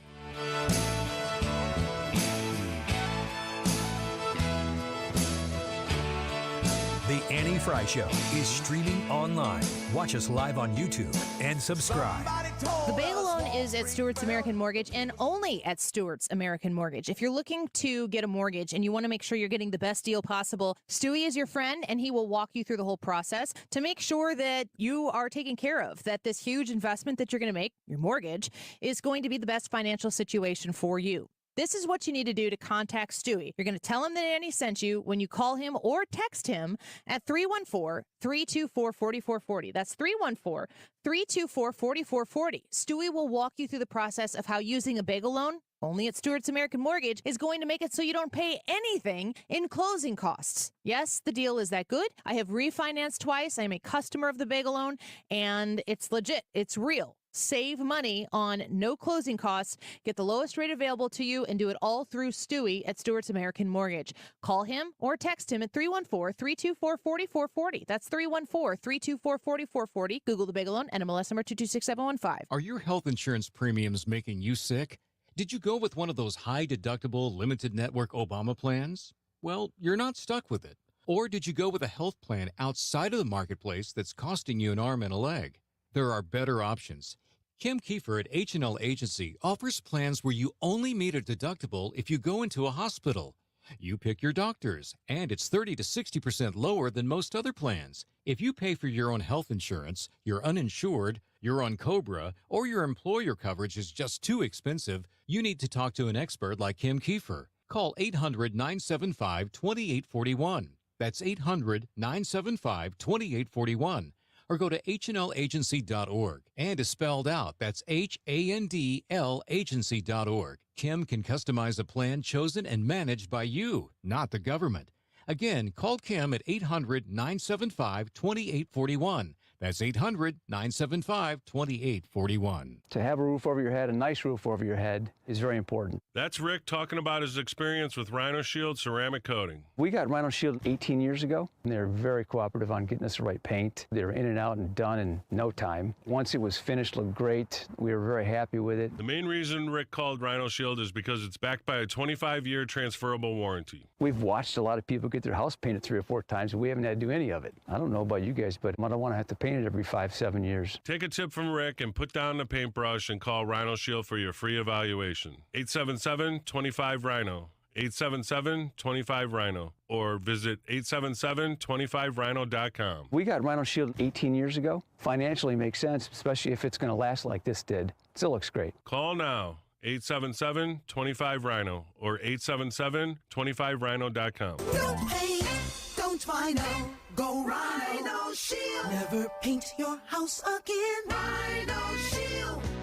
Hey, it's Mark Reardon. If you're nearing retirement or already retired, call my friends Thomas Helbig and Bob Kershaw with the Retirement Advisory Group. They'll show you how linking to the market is much safer than owning the market for your retirement savings. They're the official financial advisors of my show. Go to retirementkey.com. It's Annie Frey, and I'm inviting you to join me and support Jewish Federation's Blue Ribbon campaign. The Blue Ribbon symbolizes support for the safe return of all 240 hostages taken by Hamas terrorists and unites you with people of all religions, races, and nationalities in telling the people of Israel they are not alone. Be part of the movement. Tell Israelis they are not alone. Every dollar donated goes to saving lives and providing support in Israel. Visit jfedstl.org to learn more and donate. jfedstl.org. With the report that Hunter Biden will likely be testifying to the House Oversight Committee, the YouTube live chat poll of the day is which Hunter Biden testimony would pose a greater threat to Joe Biden?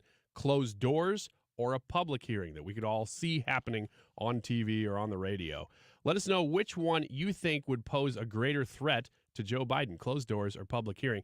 Also, by the way, some good news. We have another pair of Trans-Siberian Orchestra tickets to give away at 2:05 roughly, so stick around just a few minutes away from that. That'll happen at 2:05 here on the Annie Frey Show. Trans-Siberian Orchestra tickets giveaway coming up soon. 146. This time check is sponsored by Jerry Kelly Heating and Air Conditioning. It's time for a $98 furnace tune-up. You're here to connect and to know. We're here to deliver the world, the country, and the community. Your home for conservative talk.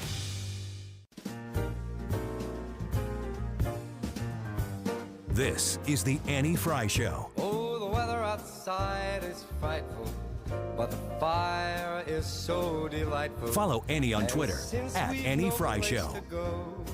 Let it snow, let it snow, let it snow. It doesn't show signs of stopping. And I've brought some. And welcome back. I'm Ryan Recker, filling in for Annie Frey. It's a pleasure to be here with you today. And you mentioned the YouTube live chat poll. Which Hunter Biden testimony would pose a greater threat to Joe Biden, closed doors or public hearing? People can go and vote on that now. The results of that will be posted later before we end the show in about an hour. But it's an interesting question. Originally, I thought, okay, a public hearing would be the best way to handle this. And I didn't realize that there are people that don't want this to be a public hearing. In some cases, the committee that is investigating wants this to be closed doors, which I don't know why. I guess I don't understand if it's Republicans that want to try to get this information out there, why would they want this to be a closed-door hearing? So I think that a public hearing would be the way to go if you really want to get the truth out there, and that would be damaging to Joe Biden. But maybe people look at it different ways. What do you guys think? Well, I'm one of those ones that look at it a different way. I think for it to be an effective thing, my big concern is if you have Hunter Biden on the stand in public, all you're going to have is a bunch of people, Republicans and Democrats, fighting for that 60-second, soundbite. That thing, that piece of video that they can get out there that they can then run for office on. Maybe that makes more sense for Republicans, and in a way that would hurt or pose a greater threat to Joe Biden because it would hurt his chances of retaking the House should he win the presidency again. But my whole thing with the Hunter Biden thing is that Hunter Biden and the big guy and all that other stuff, that all stinks to high heaven. And I want to get to the bottom of what the truth is. I don't necessarily need Joe Biden to be guilty, but I need to know what's really going on because it doesn't look good. And I think that you can have more substantive, investigative questions whenever it's not a big show. And then you can compile your report and release your report afterwards, or release a transcript even afterwards, and get the information out there. And then that way you don't have people that are just trying to, make a big show about it. I come at this differently than both of you, I think, because I think nothing will happen to Joe Biden legally. So the only ramifications for him, if they can connect the dots, I mean, everybody's already connected the dots. It's just, can you legally connect those dots straight to him? James Comer says, yes, you can. We've got the proof. We've got him actually receiving money from some of these foreign business transactions. I think that you almost need it to be public for it to register so that he can face political consequence for it, because I don't think he's going to face legal consequence for it. Here's a weird thing, though, little curveball, is that his attorneys, as in Hunter Biden's attorneys, want this to be a public hearing. Yeah. So you'd think that if it was going to be better for him behind closed doors, they would want that. But they think that they're saying, well, we've seen you use closed-door sessions to manipulate, even distort the facts, and misinform the public. We therefore propose opening the door, his attorneys wrote in a letter. So that's a weird curve. I think that they want it to be a public testimony, but I do think that it would register more with the voting public, which is really ultimately what matters here, if it's a public testimony. I wonder, too, he would be under oath in something like this, I would assume. Yeah. Yep. So he would have to answer truthfully. Is he just going to sandbag, not answer questions during this? And it just gives the ability for Republicans to openly ask the questions that he's not going to answer. Would he be more open to answering it in a more private setting, and you would get more truth out of it at that point? But here's what I don't want to happen. I don't want there to be a report that waits too long to come out after the election or something like that. I don't want this to be repressed and everyone ignore it because, the major networks will spend 30 seconds on it and then they'll go on a hit piece for Trump or something. I really want the people to be able to have direct access to this, and this is the fastest way to do it. And even if it is closed doors, there's going to be grandstanding. Essentially, they're going to have to make their points, or at least they'll be able to reiterate the things that they bring up. I'm very curious how he's going to handle some of these major scandals, and I don't know how you protect the big guy as directly about this, and him to be under oath and to lie about it when there is direct evidence that it is Joe Biden. Or, I don't know, maybe he doesn't show up. Who knows? There could be all kinds of different things that happen in these type of scenarios. Well, every law enforcement agency in the United States federal government is slow walking this thing. Yeah. They have been. Anybody who has touched it at all has been quarantined. They've had, even in the IRS, they had whistleblowers come out and give testimony before Congress saying, look, we were selected to investigate this, and then they encased us in amber and wouldn't let us do anything. Yeah, we said, can we do this? Like, no. Yeah. That's a scandal in itself. Exactly. Yeah. And so I think this is one of the only ways you're going to see people get any answers is to let them hear from Hunter, but not that he's going to get up there and go, well, can you imagine? Let me tell you the truth now that Well, let me ask you guys this. If Hunter Biden gets up there and they ask him a question, he goes, under the advice of and counsel of my attorney, I'm not going to answer that question. That's an answer. He just pleads the fifth. Does that hurt or help Joe Biden? That's got to hurt. Yeah, I would say it hurts him. I think that if that's what you have, him answering that over and over and over again, that's not a good look. So that's what the poll is. Which Hunter Biden testimony would pose a greater threat to Joe Biden? Closed doors or public hearing? Go vote on the YouTube page and make sure we can tabulate those for the end of the show. We'll see which way you guys are thinking about this. Ryan Wiggins, did you say something happened over the weekend? It was a life moment this weekend. I got to tell you, it was really, really amazing. So my son plays soccer, and he's been playing since he was a little bitty. And during COVID, actually, we joined Select Soccer because it was all that was open. All the rec was closed. So we got in early on Select Soccer. We've qualified for nationals 3 years in a row. And so the last 3 Thanksgiving weekends, we've gone down to Florida twice. This year it was in Alabama.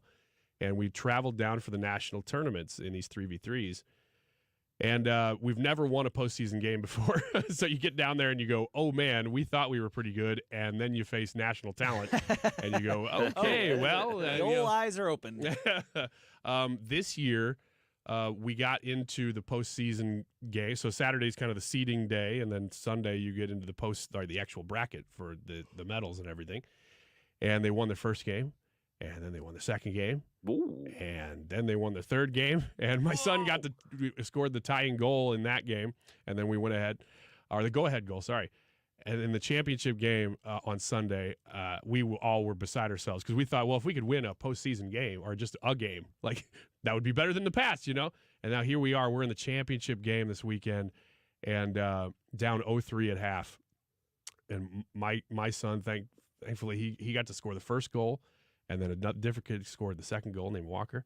And then third goal, my son scored to tie the championship game. Whoa.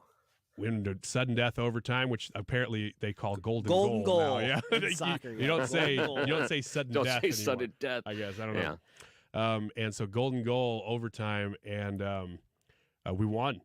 We won the national championship bracket there, and that's all fun, right? But Ryan, the parents, I specifically, I went so crazy when we scored, and of course when my own son scores the tying goal, like I'm losing my mind. And my parents are there; they had never been to one of these before. They just happened to drive down for this one. Like the emotions of having this happen when none of us were expecting, especially in such a dramatic fashion. We were just walking around hugging people. You barely know some of these people, like grandparents you never met before. And the kid who scored the winning goal, his name's Blake. I patted his dad on the back, and he turned around to see who was patting him on the back, and his eyes were just full of tears, and everybody's were. And it was like, thank you, God, for this moment, because it's one of those that I have no idea if we'll ever even qualify for another tournament, let alone get there, and to experience this with my family on Thanksgiving weekend, and the memories of this group of people feeling so close and just so excited together. I've just never been so proud of my son, and not necessarily for the winning, but just because everybody was so grateful for it happening. And everybody was really good sports that we played too, for the most part. We had one weird coach, but always the weird one. I just am sort of wanting to express publicly my gratitude for just being able to be a part of such an event, like my cosmic gratitude, because it's just one of those things that I think in my late years we'll be able to look back on and say, what an amazing weekend. National beautiful champion. moment. Yeah. And then you told your kid, you know what, winners get sprinkles. So you turned around when you get the ice cream. Yeah. You get all the sprinkles. You're allergic to peanuts, but I'll even let you have those this weekend. You can have whatever you want, kid. Oh, what a great moment. Aw, I love hearing that. Thanks for sharing that. Yeah, thanks for the minute there. You're listening to the Annie Frey Show, 97.1 FM Talk. As long as you love me so.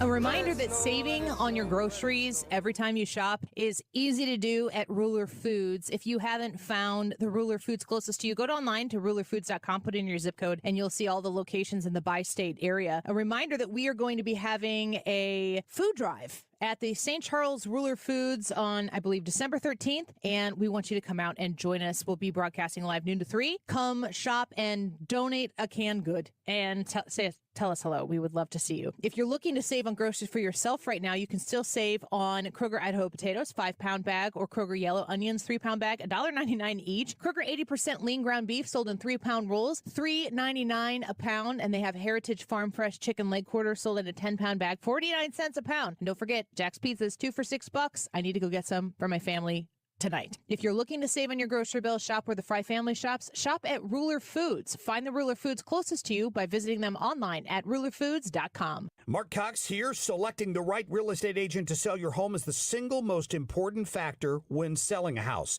Imagine needing heart surgery. Would you choose a surgeon who performs hundreds of successful surgeries a year, or one with minimal experience and mediocre success rates? Selling your home is like doing open heart surgery on your finances. That's why I recommend recommend you call Gloria Lou with your home sold guaranteed realty and get to know her like I have. Gloria will give you multiple selling options when selling your home. For 20 years, she's been helping home sellers just like you get the most money for their home. Listen, experience, a proven track record, and guarantees matter when you're relying on an agent to get you the most money in the least amount of time. Selling your home, there's only one call you should make. Call Gloria Lou at 314-325-6888. That's 314-325-6888, or visit GloriaHasTheBuyers.com. That's GloriaHasTheBuyers.com. Conditions apply. Gloria and seller must agree on price and possession date. For years, every once in a while, I would mention to save my name. That's Bart Inman and my number in your phone in case or when, because we know it's going to happen, when your furnace or your air conditioner breaks. But when they do save it, they do call me. And when they call me, it was the biggest time I say call me, not just when it breaks down, but if you're told that you need new and you call me, after that, you slow everything up, you'll be shocked on the percentages. It's probably over 90% you don't need new. So call me, Missouri and Illinois. One easy number, 314-293-2600. That's Bart Inman, Missouri and Illinois, 314-293-2600, or internet. It's bartinman.com. Now that's Bart with a B, Inman with an I.com. KFTK FM Florissant. From the Under Law Injury Lawyers, GetJim.com studio, 97.1 FM Talk. Always live on the free Odyssey app. Prisoners are free. Lisa Brady, Fox News. Hamas releasing 10 more Israelis and 2 foreign nationals as part of an extended ceasefire. And this is the 5th straight day that there has been an exchange. Another 30 Palestinian prisoners going back as part of that deal. Fox's Nate Foy in northern Israel. Another release planned for tomorrow. The Pentagon just confirming the U.S. has paused surveillance drone flights over Gaza during the ceasefire. Former First Lady Rosalynn Carter is being remembered with a service in Georgia that's brought a bipartisan show of support for the family. All 5 living former First Ladies are there, along with President Biden and former President Clinton. Her husband of 77 years, former President Jimmy Carter, is also there in a wheelchair after 9 months in hospice care at home. And because he's not able to speak today, daughter Amy shared part of a letter he wrote to Rosalynn 75 years ago while serving in the Navy. While I'm away, I try to convince myself that you really could not be as sweet and beautiful as I remember. But when I see you, I fall in love with you all over again. Mrs. Carter, especially remembered for a lifetime of humanitarian causes. An apology in court from Alec Murdaugh, the former South Carolina attorney already in prison for murdering his wife and son, now being sentenced for financial crimes against clients. The 2 things that I hope you take away today are, number 1, that I care about you, and number 2, that I hate things that I did. And I am so sorry. Though he still denies committing murder and is seeking a new trial. A new effort in the House to expel freshman New York Republican George Santos, who's under indictment and accused of wrongdoing again in an ethics report. The Ethics Committee chair filing the motion. America's listening to Fox News. Hi, I'm Martha Stewart. Every year, more than 4 million pets enter shelters here in the United States. My friends at American Humane have been helping animals since 1877. The goal is to ensure that pets have a safe shelter, especially during natural disasters. Adopting a shelter pet allows shelters to help more animals awaiting care. Please consider adopting today and take some time to learn more about American Humane's other work at americanhumane.org. Hey St. Louis, brace yourself for the ultimate holiday deal with Consumer Cellular. Snag an incredible 50% off the Iris Flip when you buy before December 17th, making it only $34.50. The Iris Flip is all the phone and camera you need with a user-friendly design, the perfect flip phone companion. Plus, you'll get nationwide coverage and always free activation. Don't miss out. Head to one of our 4 retail locations in your area and seize this deal this holiday season. Air Comfort Service, heating, cooling, and insulation, weather. Chief Meteorologist Dave Murray. Tons of sunshine out there as we go through our Tuesday afternoon, but it is quite cold for this time of year. 40 for the high. Tonight, clear and cold, though not as cold. 30 for the overnight low. Wednesday, sunshine, cold start, but noticeably warmer Wednesday afternoon, 55, and all about a cold rain. Thursday night into Friday morning, but all rain. This is 97.1 FM Talk. Chief Meteorologist Dave Murray. Hey, let me sell you on just one aspect of Fountains Family Dentistry. It is that they are here to make your life easier concerning anything dental. Not that you ever want to do something dental. You're never like, oh gosh, I can't wait to get my teeth cleaned. But you have to do it. And so their job is to make that as easy and painless and simple as possible, usually just getting it on the schedule. They do general dental procedures there, like cleanings, exams, x-rays, composite fillings, root canals if you need them, tooth extractions, that kind of stuff, dentures. But they also do advanced dentistry and cosmetic dentistry all there in-house. So it's not as if you have this home base and they're just going to refer you. They do the stuff right there. And that is why one aspect of why it's great to have them as your dentist is that if you ever need anything, just get it done there. The other is scheduling. They make it very easy on your schedule. Call them and set an appointment right now, or you can call them at 618-622-1800, fountainsfamilydentistry.com. Get your appointment on the books so that you can get it off your mind. fountainsfamilydentistry.com. Again, the phone number, 618-622-1800. The IRS definitely ramped up operations since the pandemic slowed them down, and activity only increases from here. Hi, this is Lance Drury with the Lance Drury Law Firm. If you're currently under audit or you haven't paid your taxes in the past, now's the time to call the Lance Drury Law Firm. The IRS has a published Taxpayer Bill of Rights, which says you have the right to retain legal representation, because IRS problems are legal problems, and the Lance Drury Law Firm focuses specifically on addressing IRS issues for our clients. It's all we do. We get out in front of the IRS, devise the best resolution plan, and work to make sure you're able to take advantage of every program you're qualified to receive. So before you send money to some out-of-town, high-pressure company, call the Lance Drury Law Firm. We're local, located right here in St. Louis, or visit LanceDruryLaw.com to schedule your free consultation with your local tax resolution law firm, the Lance Drury Law Firm, 314-238-7360. The choice of a lawyer is an important decision and should not be based solely upon advertisements. Updating your home with James Hardie Siding has never been more popular. With all the options available, you need a partner to ensure you maximize your investment. Siding Express is ready to refresh the appearance of your home or totally transform the look by installing Hardie Shake, Board and Batten, Lap Siding, or a stone accent to make it your dream home again. Siding Express is an elite preferred James Hardie contractor. They also carry Anderson and Marvin windows and doors. Need ideas? Go to sidingexpress.com and schedule a free, no-obligation consultation today. sidingexpress.com. This holiday season, give them a steal. Save $40 on the HSA 45 battery-powered hedge trimmer. Go to steelusa.com/gift guide. Now $99.99 was $139.99 MSRP. Offer valid for a limited time only at participating dealers while supplies last. The choice of a lawyer is an important decision and should not be based solely on advertisements.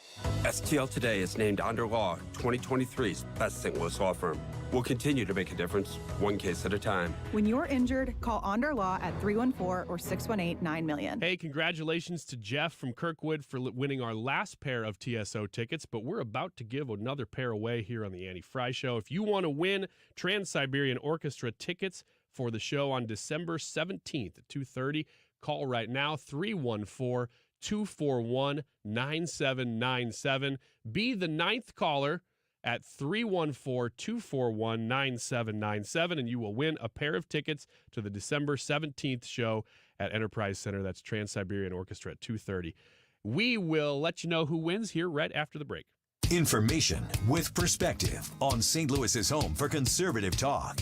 You're listening to 97.1 FM Talk. Everyone is welcome. This hour of the Annie Frey Show is brought to you by Ruler Foods. Low prices, no coupons. Ruler Foods.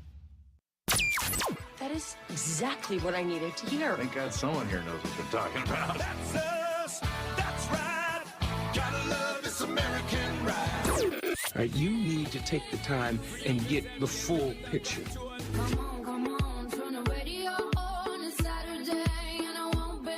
Don't get me wrong, I love the ladies. I mean, they rev my engine, but they don't belong in the newsroom. It is Anchor Man, not Anchor Lady. What do you want from me? I'm not America's sweetheart. Goodness sake, kid, keep your voice down. Your father's listening to the radio. I'm not America's sweetheart. This is the Annie Frey Show. And welcome back. I'm Ryan Recker, filling in for Annie Frey. You can find me on Facebook, Ryan Recker Radio. We have another hour here together today. And I wanted to point out that maybe I was sleeping on this story, but I didn't realize the teacher strike in Portland lasted 3 weeks. That is so long for kids to be out of school. When the teachers strike, normally they say they're doing it because in the end, the kids will benefit from this. We're doing it for the kids, but they're not doing it for the kids. I think that needs to be off the board immediately whenever they try to justify being out for 3 weeks. That is so long. 'Tis the season to strike. How many different strikes have we seen at the end of the year? The auto strikes here in Detroit were some of the biggest ones that we have ever seen. We have, how many strikes can you think of? The SAG-AFTRA actor strike, the writer's strike. There was healthcare strikes. There's like everyone was striking here for a while. So wasn't there an air traffic control strike, or maybe there's one looming? I don't know which. There's so many different strikes going on, but when you hear, I understand it's a profession and you are represented by a union. And when there's a conflict, a strike is on the table. The teachers, though, did vote to strike to be able to authorize the leadership to do that, in which they did. But being out 3 weeks, how in the world can you try to spin this and say it's for the benefit of the kids at this point? You really damaged them for being out for 3 weeks. Yeah, just be honest. I mean, don't try to spin this and say it's for the kids. Everybody knows, and you may be fine with the cause that they're striking for. Like, that's fine. But just be honest that you're saying we're striking because we want higher pay. It has nothing to do with the kids. But also, I think all of these strikes are happening because you're right, you don't usually see this many in such a short period of time. The reason they're all happening now, inflation. Anytime inflation goes up as fast as it has, and I've heard Charles Payne talk about this on Fox Business, that whenever you see this, people strike quickly because they say, well, you're not keeping up with what our wages were a couple years ago, so we have to take drastic measures, so we have to do this. Well, the other side of that is leverage. Whenever there's a worker shortage and all that other stuff, you've got leverage, so then you can then use that power to negotiate a better deal for yourself. Let me just say, on a side note, Charles Payne, people know who he is, but his profile should be a lot higher. He is so awesome. Man, I couldn't agree with you more. That guy is one of my favorite. Mark Cox has him on every Wednesday, and he is one of my favorite, if not my favorite, media personality in the world. I love that guy's fantastic. When it comes to the world of media personalities, he might be in the B tier, but he should be in the A tier. Yeah. He needs to be pumped up. But number two, with all these other strikes, I think is it possible that this is just the world we live in now, where if you're part of a union, it's almost expected that at some point you're going to have a dispute and go on strike. I think that when I talk to some experts about this, they mention that we've gone a long time without seeing a lot of labor disputes, and now it's just boiling over, and you're seeing a lot more leverage on the worker side that they're able to actually win some of these battles. You think that's possible? It's just we're going to live in a world where people are just going to strike for the sake of striking, knowing they have leverage? Well, no, I think that we're in a period of time that historically this is a time where you're going to see a lot of strikes, and it's because of the quick inflation, because you're always going to have inflation. But whenever it goes up this fast, workers do feel slighted because everything costs more. It's funny because we're in a period of time now where, and this is kind of a broader question, I'll kind of ask you guys this, but do you think that America is waking up to the fact that some of these political, these spending projects and things, they actually do have real life impact? Because never before in my lifetime, especially in my adult lifetime, have I seen the direct impact of government spending on my own pocket in the way that I have in the last 3 years. Oh, it's terrible right now. And you find that it's so much harder to balance your own home budget when you're overage on everything because everything costs more. That throws everything off because you think, oh, yeah, I'll just make it work. But it's so hard to make it work anymore. Yeah. And people are not happy about it. And I love, love, love that the White House is still committed to Bidenomics. And they just want to make it look like this is a positive thing. Hook our wagon to this. Yeah. Oh, guys. Well, they have nothing to run on. So it's like they have to make things up. They do. If I was running their campaign, it would be sorry for the stereotype, but the Orange Man Bad campaign. That's what my campaign would be. That is what it is. That's what your wish granted, Brad. I wouldn't be touting anything about my accomplishments or lack thereof. We wouldn't talk about me at all. I would just try to make it a referendum on Donald Trump. Yep. Now, did you see the Education Secretary, Miguel Cardona, talking about... Did you hear that clip? Can I play it for you? Yeah. This is so good. I think you'll instantly know what he's quoting here. Anyone listening will absolutely know what he's quoting here, but he is so quoting it out of context, it's hysterical. Now, with that being the education secretary, of course, he's out there to try to justify that there's a lot of resources out there for the United States government to help with these school districts, like Portland, for example, that's striking, to give them all the help they need. So listen to this clip. This is great. You know, we're going to set up follow-up calls with every governor we met with to make sure we're available. As I think it was President Reagan said, we're from the government. We're here to help. There are resources there. There's technical assistance there, and there's a playbook that could support the work you're doing. Count on us as a partner in this. Our students are waiting. Okay. So he uses the Ronald Reagan, one of the probably the most famous Ronald Reagan quote, out of context to make it sound like, hey, take a look at what Ronald Reagan said. Hey, we're here to help. We're the government. From the government, we're here to help. It's like 180 degrees the opposite. Technically, he did say that. Well, no. But not in that here's context. The quote. Here's the quote from Ronald Reagan. The 9 most terrifying words in the English language are, I'm from the government and I'm here to help. To get a little bit out of context. You think maybe, is it possible that the education secretary has never heard the Reagan quote in context? I wonder. It really does sound like he hasn't. And this is one of those situations where everybody gets things wrong and you're just in the middle of something. Yeah, but and you call to mind, oh, I've heard this quote before, and you just pull, you should be a little bit more prepared in a situation like that. But, this happens. But when you're the Secretary of Education, it just adds to, but you of all people, you really should know these things and you're still using it wrong. Oh boy. It's not a good look for him. And of course, a lot of people are mocking him online. Can I also mention that I finally saw online that Tim Fitch got his pension that was due to him? It took, 4 years for him to fight for the pension that was due to him? I cannot believe it took that long, but that's the right side of it. So I wanted to congratulate him. It was a worthwhile fight. But what a lousy thing, though, St. Louis County politics that tried to deny him his pension because he was a police chief for all those different years. Then he served on council. And after that, they said, oh, no, because you served as a government official, then you're not due any of this money for your pension. And he said, no, that's not how it works. And he justified his case and won. Now they owe him all that back money plus interest. And now you have the legal fees on top of that are going to be taxed to the taxpayer.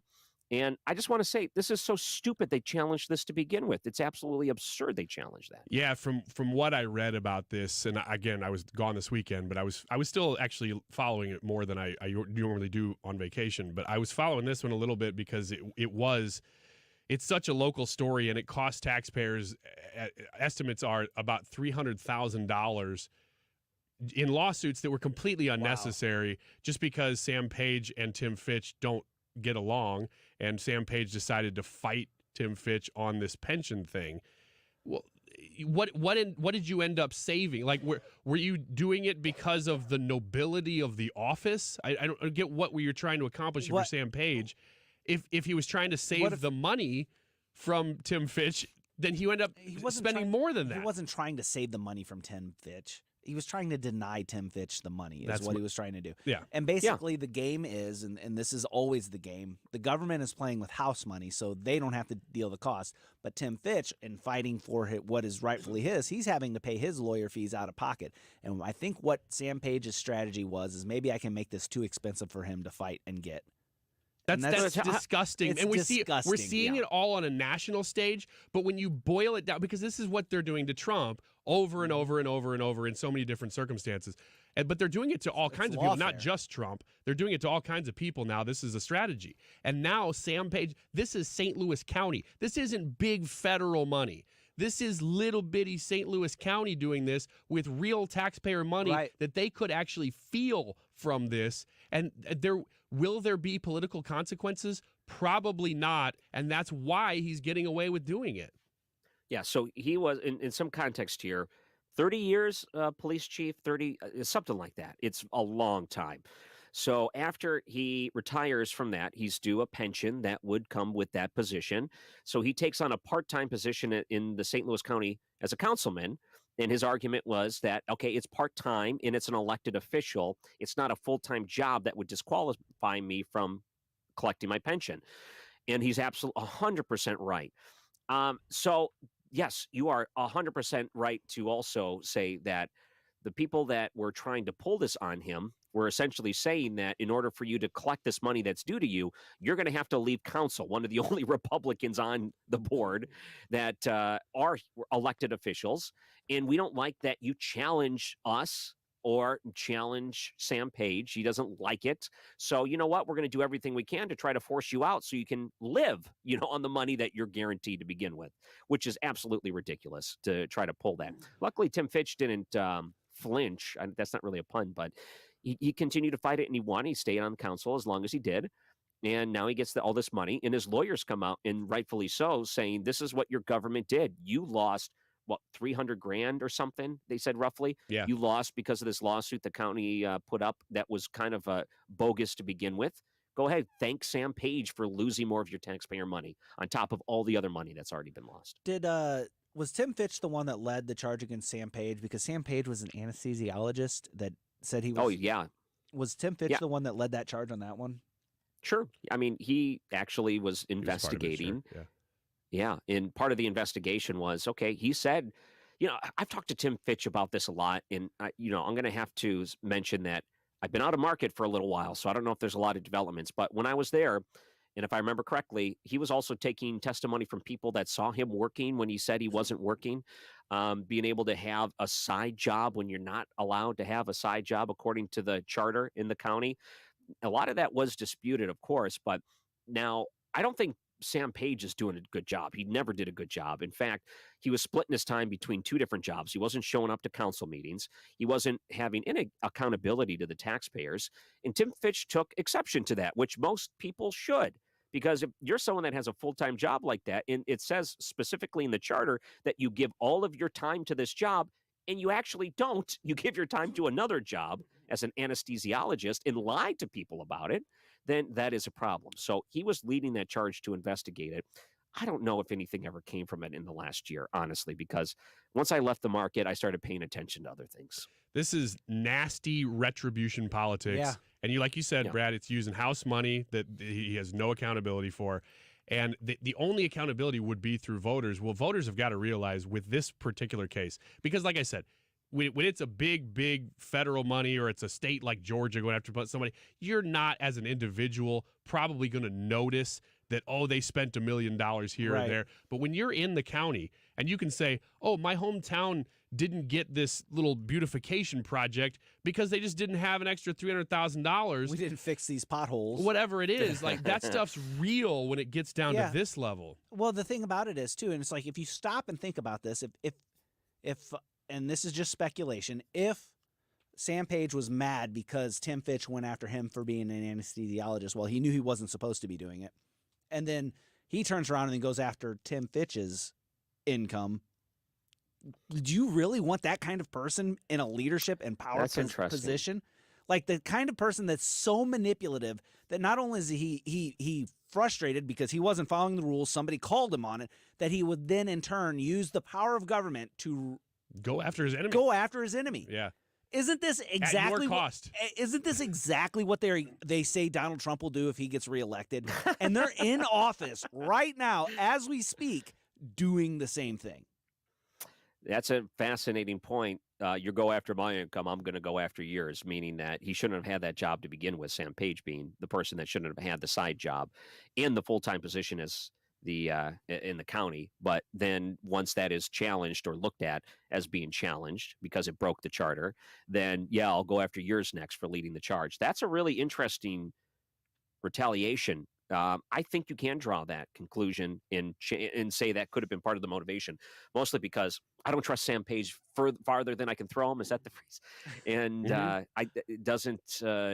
honestly, it's completely believable based on everything I've heard. So, when we come back, a few things I saw in AI, I kind of like what AI is doing, but there's a lot of red flags in what could happen with artificial intelligence in the future. And what we saw was some pretty strong claims that Sports Illustrated is publishing articles written by AI authors, and they're trying to conceal the fact that it's AI. So let's talk about that coming up. I'm Ryan Recker, filling in for Andy Frey. Don't go anywhere. You're listening to 97.1 FM Talk.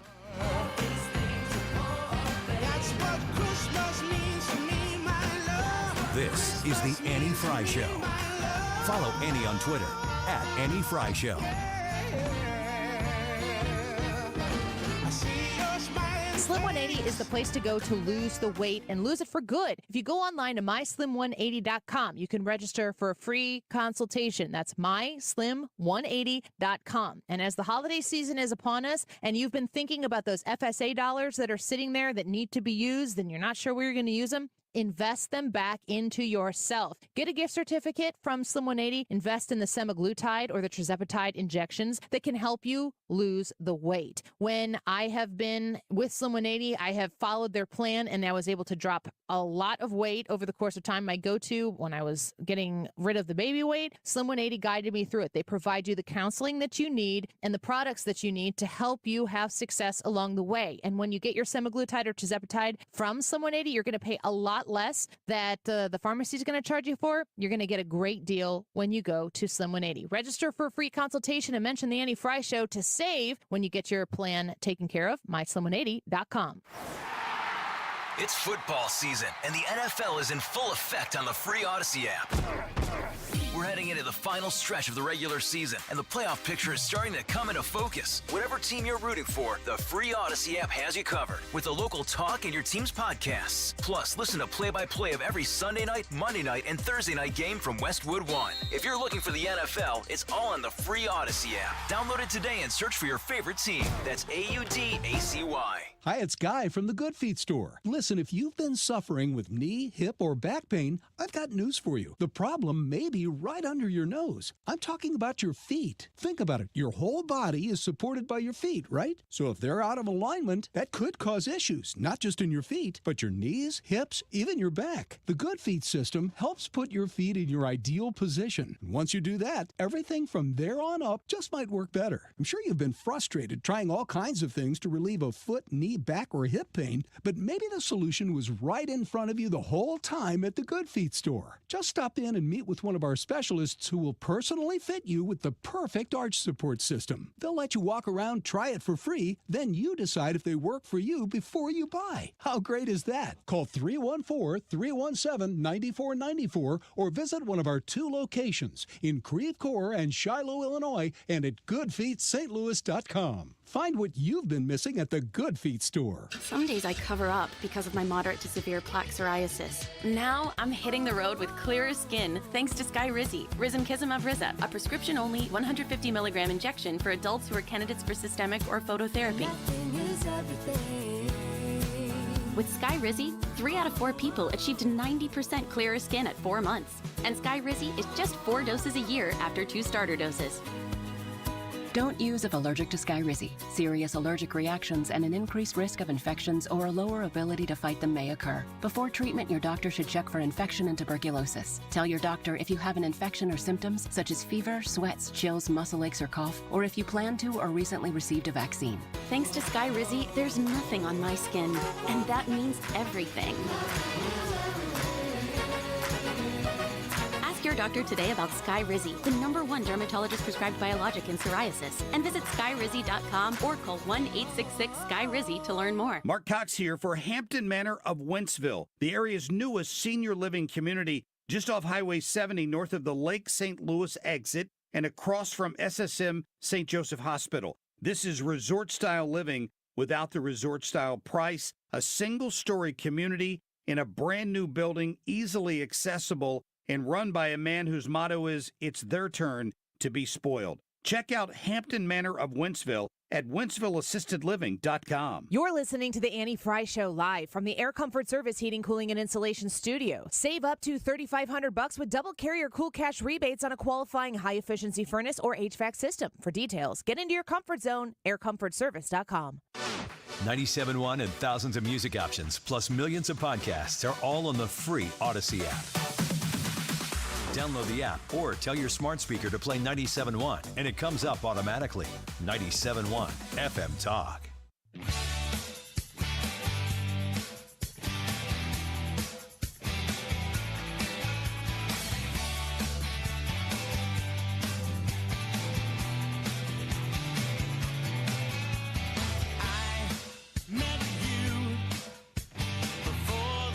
This is the Annie Frey Show.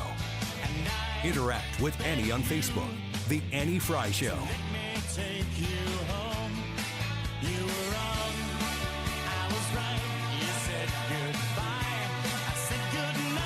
Haven't heard this song in forever.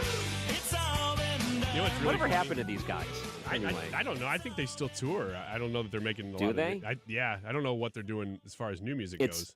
Bare Naked Ladies is the band, I think. Is that right? Whenever that song came out, every time Flagpole Sitta? No, that's a different band.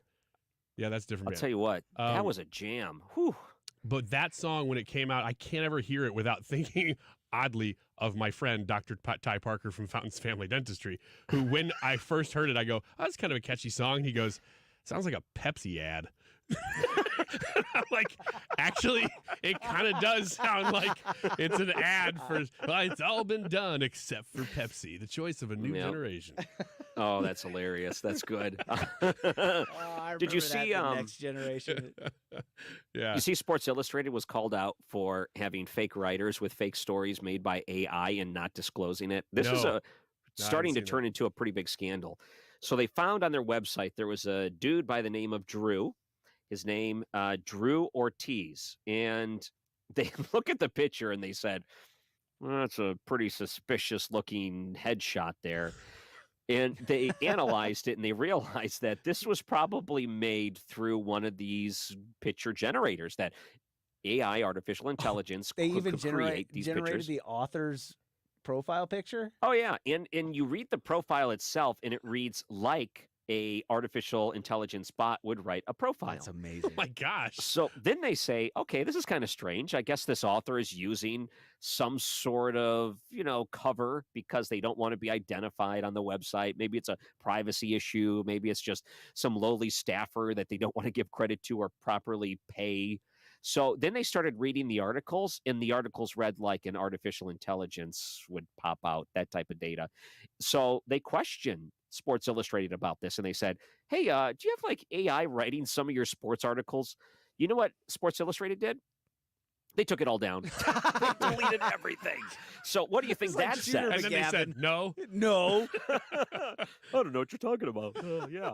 So they took everything down, and now they're just really trying to sidestep it because apparently there's a writers union that a lot of the writers are a part of, and then the union comes out with a statement and says, we take this very seriously and we're looking into it because we don't know anything about this. Well, Sports Illustrated is still kind of quiet, but the union side of it's like, this is a major violation of the agreement that we have with Sports Illustrated, that artificial intelligence was one of the main sticking points that you saw during the writer's strike and also during the SAG-AFTRA strike. And a lot of people think that SAG-AFTRA didn't go strong enough on artificial intelligence. Writers went pretty strong on it. So this is a major concern for people that create content, write articles, could influence us here on the radio, that create things not only for the website, but for on air, in movies, script writers, and music. There's some pretty big ramifications about it too. They say you can't put the genie back in the bottle when it comes to artificial intelligence. Do you think the only thing you can do is at this point disclose it 100%, say this was written or this was produced or this was created with the help of artificial intelligence or through almost entirely artificial intelligence, and then you as a consumer decides if you want to consume that or not? Yeah, I think that would be completely fair. You're right. You can't put this back in. I was going to say this is the future, but it's not the future. It's happening right now. I wonder how many articles you read right now that are at least partially written by AI. And that's going to be the key, is that there will be authors. And I don't think the writer's strike affected this, because I think that was more concerning scripts for television. That would have been screenwriters. This would have been more article side, but and publications. But I think that what you're going to see is probably a hybrid of this a lot. And this may be happening right now all the time, and you just don't know it, is that an author will say, well, generate me a 5-paragraph article on Hunter Biden's testimony today. And it will. And then they go in and kind of adjust to make sure that it reads like a real person. Because if Ryan, you said that your wife works at a school. Brad, your wife does. My wife is a teacher, and my wife is specifically an English teacher. So she's already dealing with students who are writing papers who are not writing papers. They are plugging the information into AI and saying, generate a script. Well, good thing is the AI is also smart enough that the teachers can run it through AI to see if it was written by AI. So they've already had to start doing these things. My guess is that there are people listening right now who they know, that's we're already doing it. We've been doing it for a couple of years. Let's look at another instance where artificial intelligence could actually help. And you saw that big companies like Facebook, Meta, they're getting sued because one of the major claims, of course, is that they're allowing underage users onto their platforms. That is damaging to not only their mental health, but it also puts them in a compromising position as minors to things that they could be exposed to, things they may put on there that may not be legal. And there are certain regulations put into place. And a lot of times these companies say they're quote unquote self-regulating. Oh, you can't go on this platform until you're at least 13 years old. And that'll help you with some at least maturity to know if you're doing what is right and wrong. Well, some of the big lawsuits that are brought up against them in a lot of states, it's more than half of the states, I think it's like 30 some states, said that companies like Meta or Facebook are turning a blind eye to these underage users because in some ways it's a lot of money to be lost. When you're on Instagram and you have a lot of your base users under a certain age, why turn off that faucet of revenue when you can just continue on and allow it to do its thing, make its run? What is it actually harming in the long run? Well, that's what states are saying. It is actually very harmful to youth. So they sue them. They're saying they're turning the blind eye to it. This is the other side of it. With all of the artificial intelligence we have, the algorithms, the sophisticated technology that all of these companies say they have because it's a selling point to them and their shareholders, how in the world can they make an argument to say they didn't know when they have all the tools in the world that indicates they would 100% know? Yeah, I don't. I mean, this is such a dicey issue, and it's so weird that we're now talking about it in terms of things like mental health and national security and things like that, because you just never would have thought. I don't know about you. It just seemed like in previous times, things were just so much more clear cut. And now you have to deal with issues that would affect the way our youth are thinking because they're not programmed in the United States. They might be a foreign adversary. You know, like these things are just, it's so weird, the issues of our time that you would never expect because of technology and really warfare. Up until Russia invaded Ukraine, you're like, well, warfare is all going to be informational, you know? Yeah. Like people weren't even talking about real war in the same way anymore because you thought, well, it's all going to take place like in cyberland. Yeah. You know, it's such a strange thing because artificial intelligence can be something that is very useful to a lot of people. It could help them be more creative. I look at it and say, you know, the where I lack in artistic ability, AI could be able to take your vision with enough manipulating and be able to create something really cool for personal use probably, but still something very cool. And now we look at it and say that even for something like that, it could cause major issues. I think there was a quote, where was it? I was looking somewhere, and they said in 5 years, artificial intelligence is going to be so damaging that we're going to hit the point of no return, and it's going to be pretty much taking over our lives. That kind of scares me because I think of it as this is a fun thing to play around with. And other people are looking at it as it's like the next A-bomb. Like they're going to introduce like the next major thing that's going to destroy nations. Kind of like Oppenheimer, the movie coming out, in the moral dilemma he had of putting that sort of technology into the hands of everyone. He thought for some reason that it would bring peace, knowing that everyone had this mutual destruction idea in the background, so it'll keep people away from dropping the next bomb. But in reality, it's actually escalated the amount of threats that we had. Maybe AI's like that too. The struggle is just like with anything else. I mean, I was talking about my son's soccer stuff. It's like even with sports, if the other team's going to do it, you almost have to do it, like to keep up. And so you can say all day, well, I don't know if I'm going to use AI. I don't know if I'm going to use a smartphone. But if everybody's doing it, you can make a stand. You know, you can make a stand and say, no, I won't do it. But will you be But it's going to cost you out of the conversation for that next job you're looking for or whatever? Because, well, now the program, like here, you have to have two-step authentication to get into your email. Well, if you don't have a smartphone, that makes it really hard. Does that mean that they look over your resume like after you do the interview because, oh, you're going to cost us more money because we have to treat you differently? Like that's kind of stuff, you know, it really does happen. Wait a minute. How do I get that on my flip phone? Yeah. Flip phone. I am maybe 3 years away from getting a flip phone. I'm so tired of my smartphone. I'll be in that realm. They'll look at me and they say, what do you mean? You know, or, you know, it could be the other way, and we're just going to implant chips into your hand. So that's how we'll authenticate you in the future. So don't worry about this two-cycle authentication or whatever it's called, two-factor. We'll just chip you. Yeah, just lean your barcode over the scanner. It's in your forehead. Right in the back of your head, like in Hitman or whatever in that video game. They'll just scan the barcode on the back of your head. Just please lean over, please, so we can scan your head. You know, people have been answering the poll question on YouTube. Do we have an answer to bring up next segment? We do. We'll give you the results and a bunch of comments because there's been quite a few today talking about this poll, which is which Hunter Biden testimony would pose a greater threat to Joe Biden, behind closed doors or a public hearing. The news of the day, of course, is that Hunter Biden has agreed to testify to the House Oversight Committee. So we're asking that question. Let us know what you think. Yeah, I don't think he had much of a choice. I mean, at some point, they have enough evidence to just subpoena him to show up, right? Right. I mean, right. So he's just basically saying, all right, you got me. So let's get this over with, essentially. It'll be easier for me to volunteer this and then not answer the questions as opposed to being forced to and then not answering and then look like I'm not an active participant where you can actually, jail me for not answering. So let's do that after the segment. I'm Ryan Recker, filling in for Andy Frey. If you want to find me on Facebook, Ryan Recker Radio. It's always a pleasure to get to fill in with you guys. I miss you guys so much. And you got the Christmas decorations up in the studio already. Whose idea was that? Was that Andy Frey's idea? You know it was. You know it was Andy Frey's idea.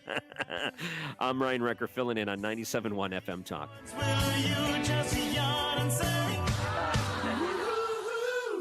The Annie Frey Show is streaming online. Watch us live on YouTube and subscribe.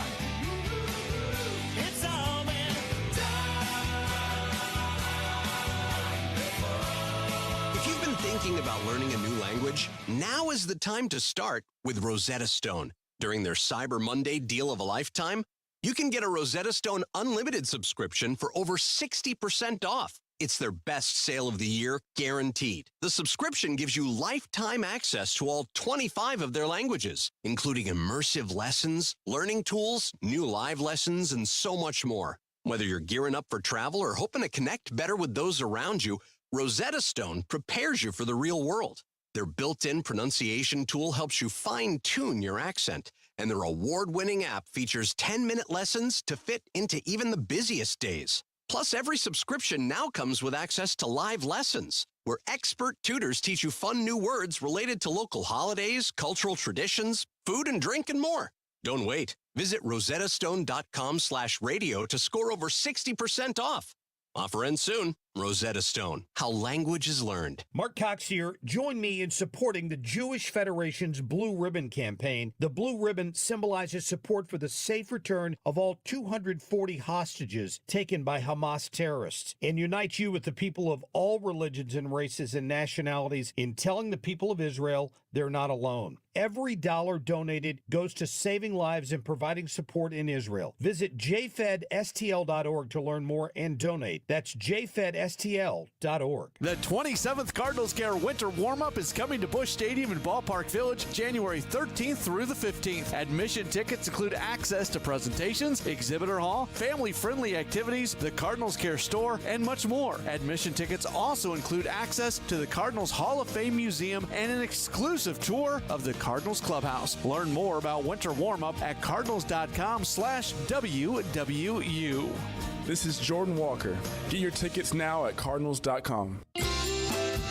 Be one of the first fans to catch the start of a brand new Cardinals season at Spring Training 2024. Cardinals Vacations makes it easy to get to warm, sunny Florida by being your one-stop shop for spring training travel. You'll receive hotel accommodations, great game tickets, an exclusive dinner at the ballpark with select Cardinals personnel, and much more. Make your plans now. Call Cardinals Vacations at 800-892-7687 or online at cardinals.com/vacations. This is Lars Newbar. I'll see you next season. We've been here 30 years, 30 Christmases in this house, and we have the traditions that most families have. That's Terry talking about her experience with Rhino Shield ceramic coating. We did Rhino Shield 14 years ago, and the house still looks the same as the first day. Rhino Shield really worked with me to help me get just the right nice soft yellow, and it's 14 years later, and it's the same color. The main reason Terry called Rhino Shield is because it's backed by its 25-year transferable warranty. It just sounded wonderful that we could have the house coated with Rhino Shield and not have to worry about it again for 25 years. Take it from Terry. Give Rhino Shield a call now for a free evaluation. 877-25-RHINO. 877-25-RHINO. Or visit 877-25rhino.com. There have been neighbors that have come by and said, "Did you just have your house painted?" Because they wanted to know who the contractor was. And I said, "No, it's actually Rhino Shield." 877-25rhino.com. I can see clearly now thanks to the doctors at Ophthalmology Associates. Doctors Greg Birdie, Ranjan Malhotra, Robert Brusati, Andy Royer, and introducing Samuel Berry. You can too. Call 314-966-5000 or check out youridoc.com. That's youridoc.com. The Annie Frey YouTube live chat poll of the day: which Hunter Biden testimony would pose a greater threat to Joe Biden, behind closed doors or a public hearing? Let us know which one you think it is. We'll read some of those comments here in just a couple minutes as we give you the results of that poll. It is 2:45. This time check is sponsored by Jerry Kelly Heating and Air Conditioning. It's time for a $98 furnace tune-up. The Mark Reardon Show. Matt Pauley from the Cardinals Radio Network. Right now, Sonny Gray's the top pitcher on the staff, and if he recreates last season, he can be a number one starter. Weekdays from 3 to 6. St. Louis's home for conservative talk.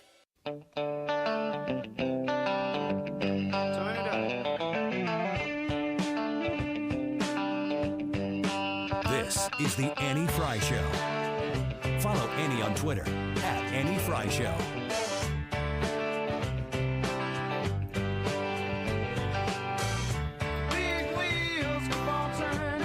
Welcome back to the Annie Frey Show. I'm Ryan Recker filling in. You can always find us online, Ryan Recker Radio, if you want to look me up. And I always appreciate, sometimes I get people that listen to my late night show, and they like to know when I'm filling in, when I'm doing work over here on 97.1. So thanks for all the support and the people that have messaged me because of that.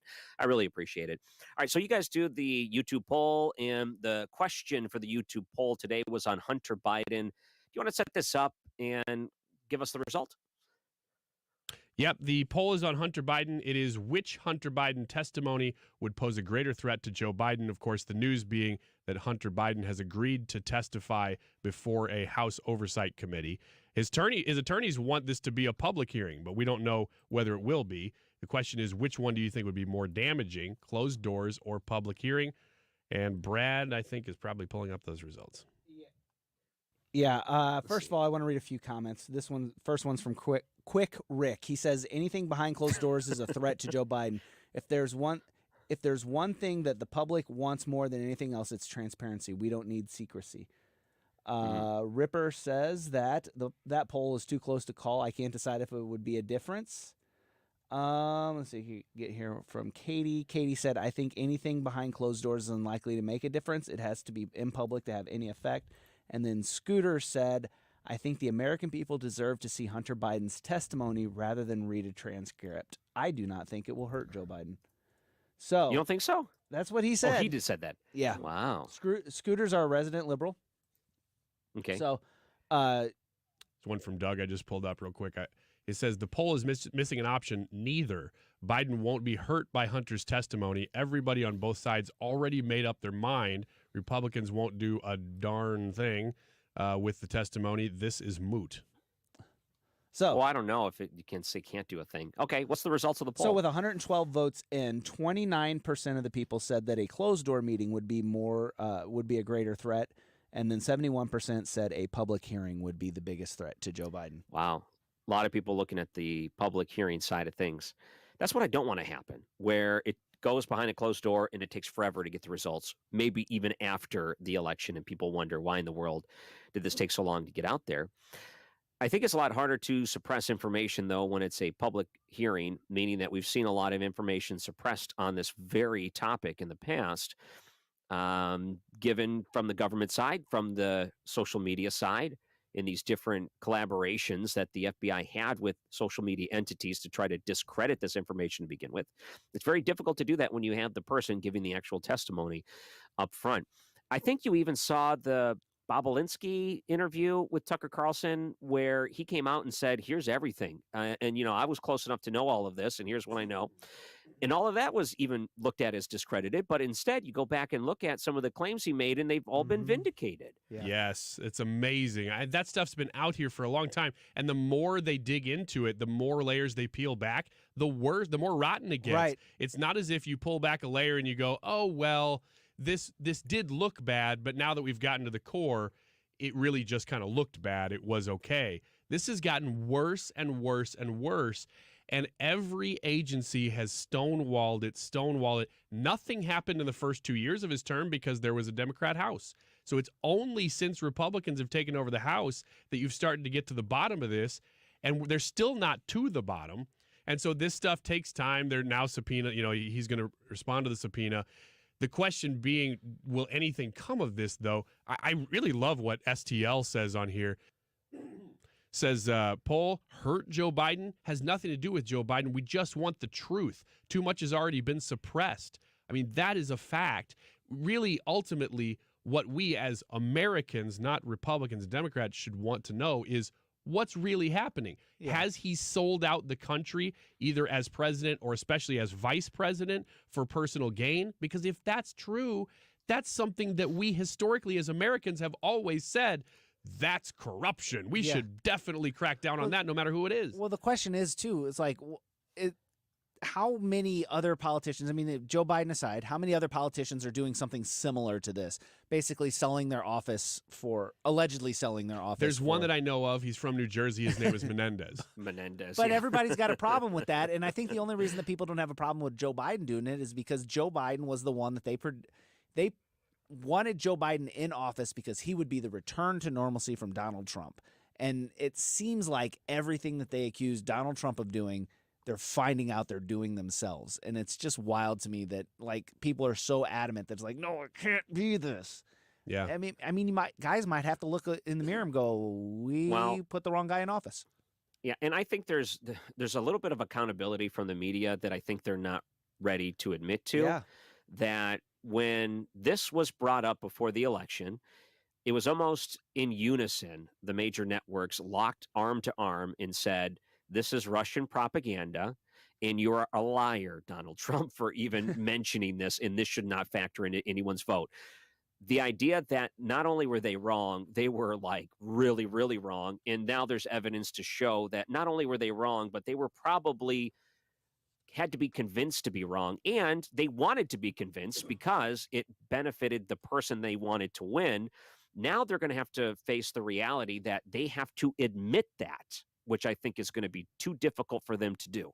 And maybe that's why they don't want this to go forward further. They're going to have to admit that they were an active participant in this whole thing in order to try to sway an election. in this last one. That's a good point. The media is totally accountable for this, and they don't want to be. And then also, we forget that 52 former CIA and intelligence officials came out and lied through their teeth about this and have faced no consequences for it. And that's what we talk about, slow walking this thing.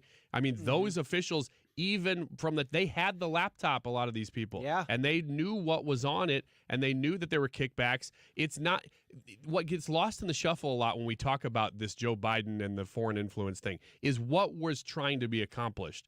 Well, with China, these were businesses that were in China that were trying to buy up more American land and were facing scrutiny for doing so. They were paying the vice president of the United States to gain political influence so that laws wouldn't be passed against China buying land.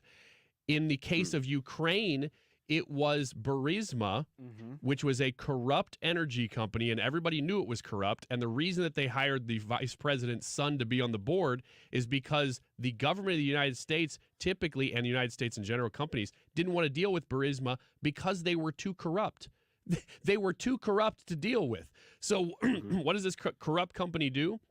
They hire the vice president's son, and then they pay for influence so that they can curry favor with the United States. This is very, very just typical stuff that is considered corruption that we shouldn't even be arguing over, but we are. You know, I think I saw a quote that the president, Joe Biden, is okay with Hunter Biden publicly testifying because he is the smartest person he knows.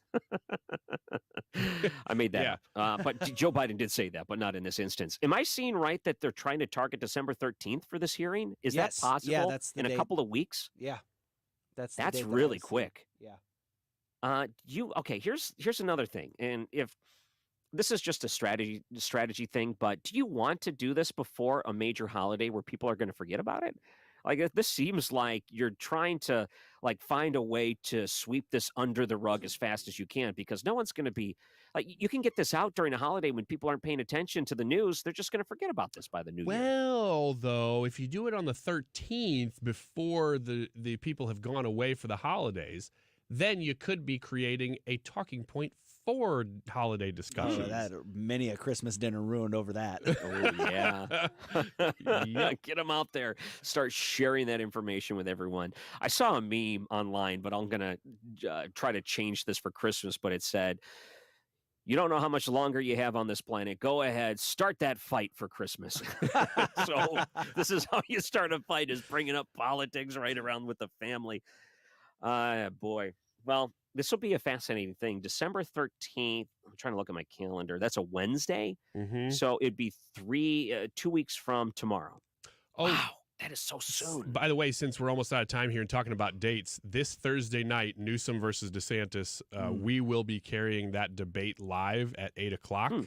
I'm really looking forward to it.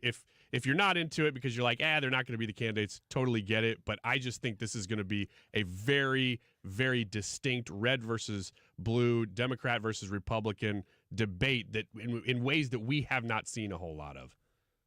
So Thursday night at 8, yeah. I think there's a lot of problems in California that could be brought up in something like this. Who's going to mostly air this? It's going to be conservative stations, essentially. Well, Hannity is the moderator, so I would think, this is something that, but hey, Newsom knows what he's doing. He's stepping into it, so we'll see how it goes. You know what? Good for him. Yeah. Absolutely good for him. And maybe there could be more of this in the future. This is probably more entertaining than anything else than informative, but, I'd be interested in hearing that. Thanks, guys, for letting me fill in for Annie Frey today. This has been a lot of fun. Always is. Thanks, Wrecker. I hope we get to do this again. I'm Ryan Wrecker. If you want to look me up on Facebook, Ryan Wrecker Radio. You're listening to 97.1 FM Talk. Hey, it's Mark Reardon. A little kid goes to the Chiefs game on Sunday with his face painted and ends up being called a racist by someone from Deadspin. We'll have the latest on that, plus a whole lot more coming up after Fox News. Surprise! Surprise! Surprise parties, they can be fun, right? Well, financial surprises, not so much, especially when you're retired, like finding out you owe more in taxes than you thought you would, or having to go back to work to make ends meet.